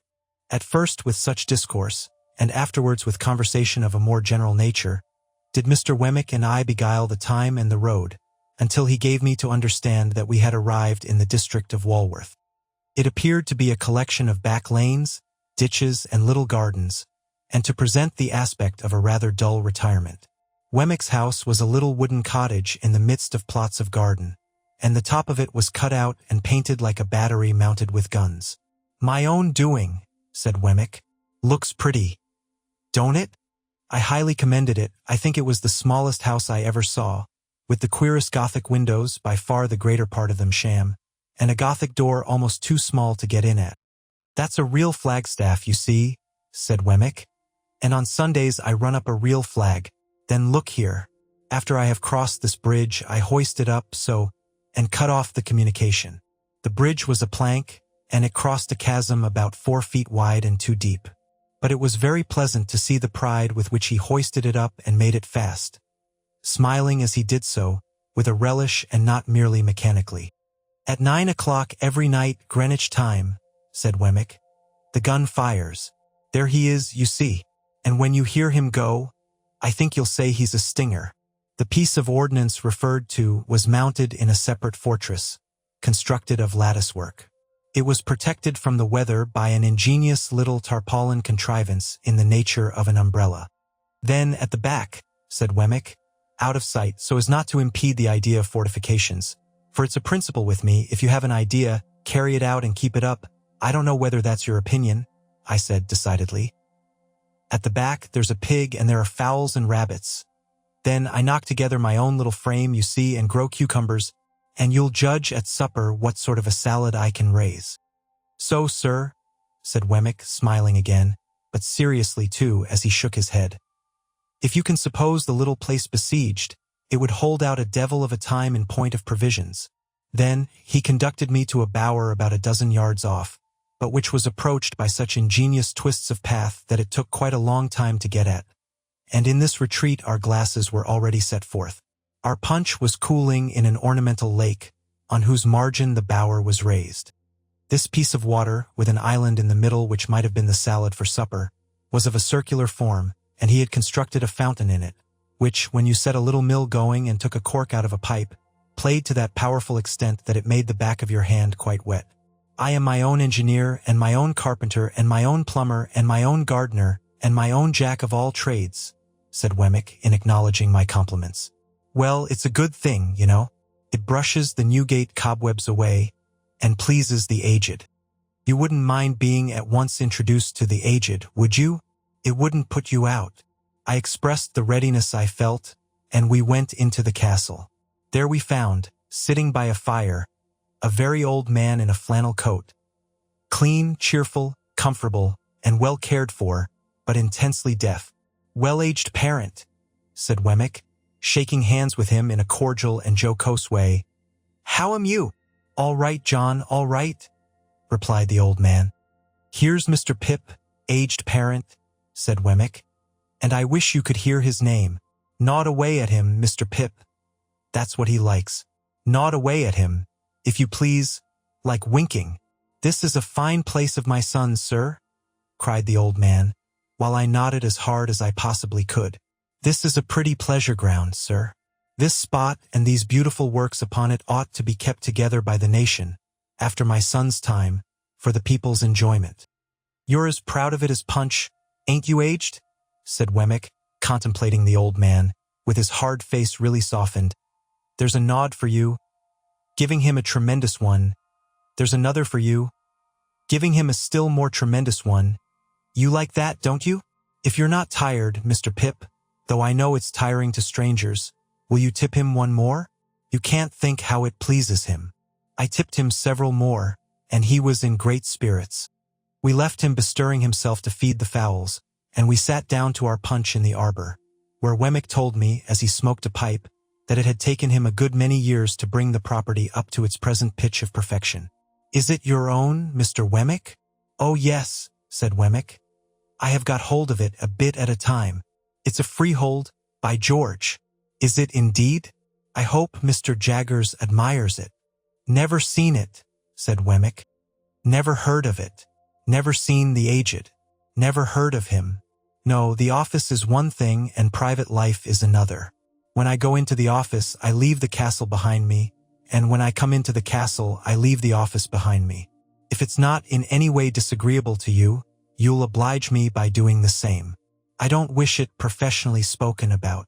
Of course, I felt my good faith involved in the observance of his request. The punch being very nice, we sat there drinking it and talking, until it was almost 9 o'clock. "Getting near gunfire," said Wemmick then, as he laid down his pipe. "It's the aged's treat." Proceeding into the castle again, we found the aged heating the poker, with expectant eyes, as a preliminary to the performance of this great nightly ceremony. Wemmick stood with his watch in his hand until the moment was come for him to take the red-hot poker from the aged, and repair to the battery. He took it and went out, and presently the stinger went off with a bang that shook the crazy little box of a cottage as if it must fall to pieces, and made every glass and teacup in it ring. Upon this, the aged, who I believe would have been blown out of his armchair but for holding on by the elbows, cried out exultingly, "He's fired! I heard him!" And I nodded at the old gentleman until it is no figure of speech to declare that I absolutely could not see him. The interval between that time and supper Wemmick devoted to showing me his collection of curiosities. They were mostly of a felonious character, comprising the pen with which a celebrated forgery had been committed, a distinguished razor or two, some locks of hair, and several manuscript confessions written under condemnation, upon which Mr. Wemmick set particular value as being, to use his own words, "Every one of 'em lies, sir." These were agreeably dispersed among small specimens of china and glass, various neat trifles made by the proprietor of the museum, and some tobacco stoppers carved by the aged. They were all displayed in that chamber of the castle into which I had been first inducted, and which served, not only as the general sitting room but as the kitchen too, if I might judge from a saucepan on the hob, and a brazen bijou over the fireplace designed for the suspension of a roasting jack. There was a neat little girl in attendance, who looked after the aged in the day. When she had laid the supper cloth, the bridge was lowered to give her means of egress, and she withdrew for the night. The supper was excellent, and though the castle was rather subject to dry rot insomuch that it tasted like a bad nut, and though the pig might have been farther off, I was heartily pleased with my whole entertainment. Nor was there any drawback on my little turret bedroom, beyond there being such a very thin ceiling between me and the flagstaff, that when I lay down on my back in bed, it seemed as if I had to balance that pole on my forehead all night. Wemmick was up early in the morning, and I am afraid I heard him cleaning my boots. After that, he fell to gardening, and I saw him from my Gothic window pretending to employ the aged, and nodding at him in a most devoted manner. Our breakfast was as good as the supper, and at 8:30 precisely we started for Little Britain. By degrees, Wemmick got drier and harder as we went along, and his mouth tightened into a post office again. At last, when we got to his place of business and he pulled out his key from his coat collar, he looked as unconscious of his Walworth property as if the castle and the drawbridge and the arbor and the lake and the fountain and the aged had all been blown into space together by the last discharge of the stinger.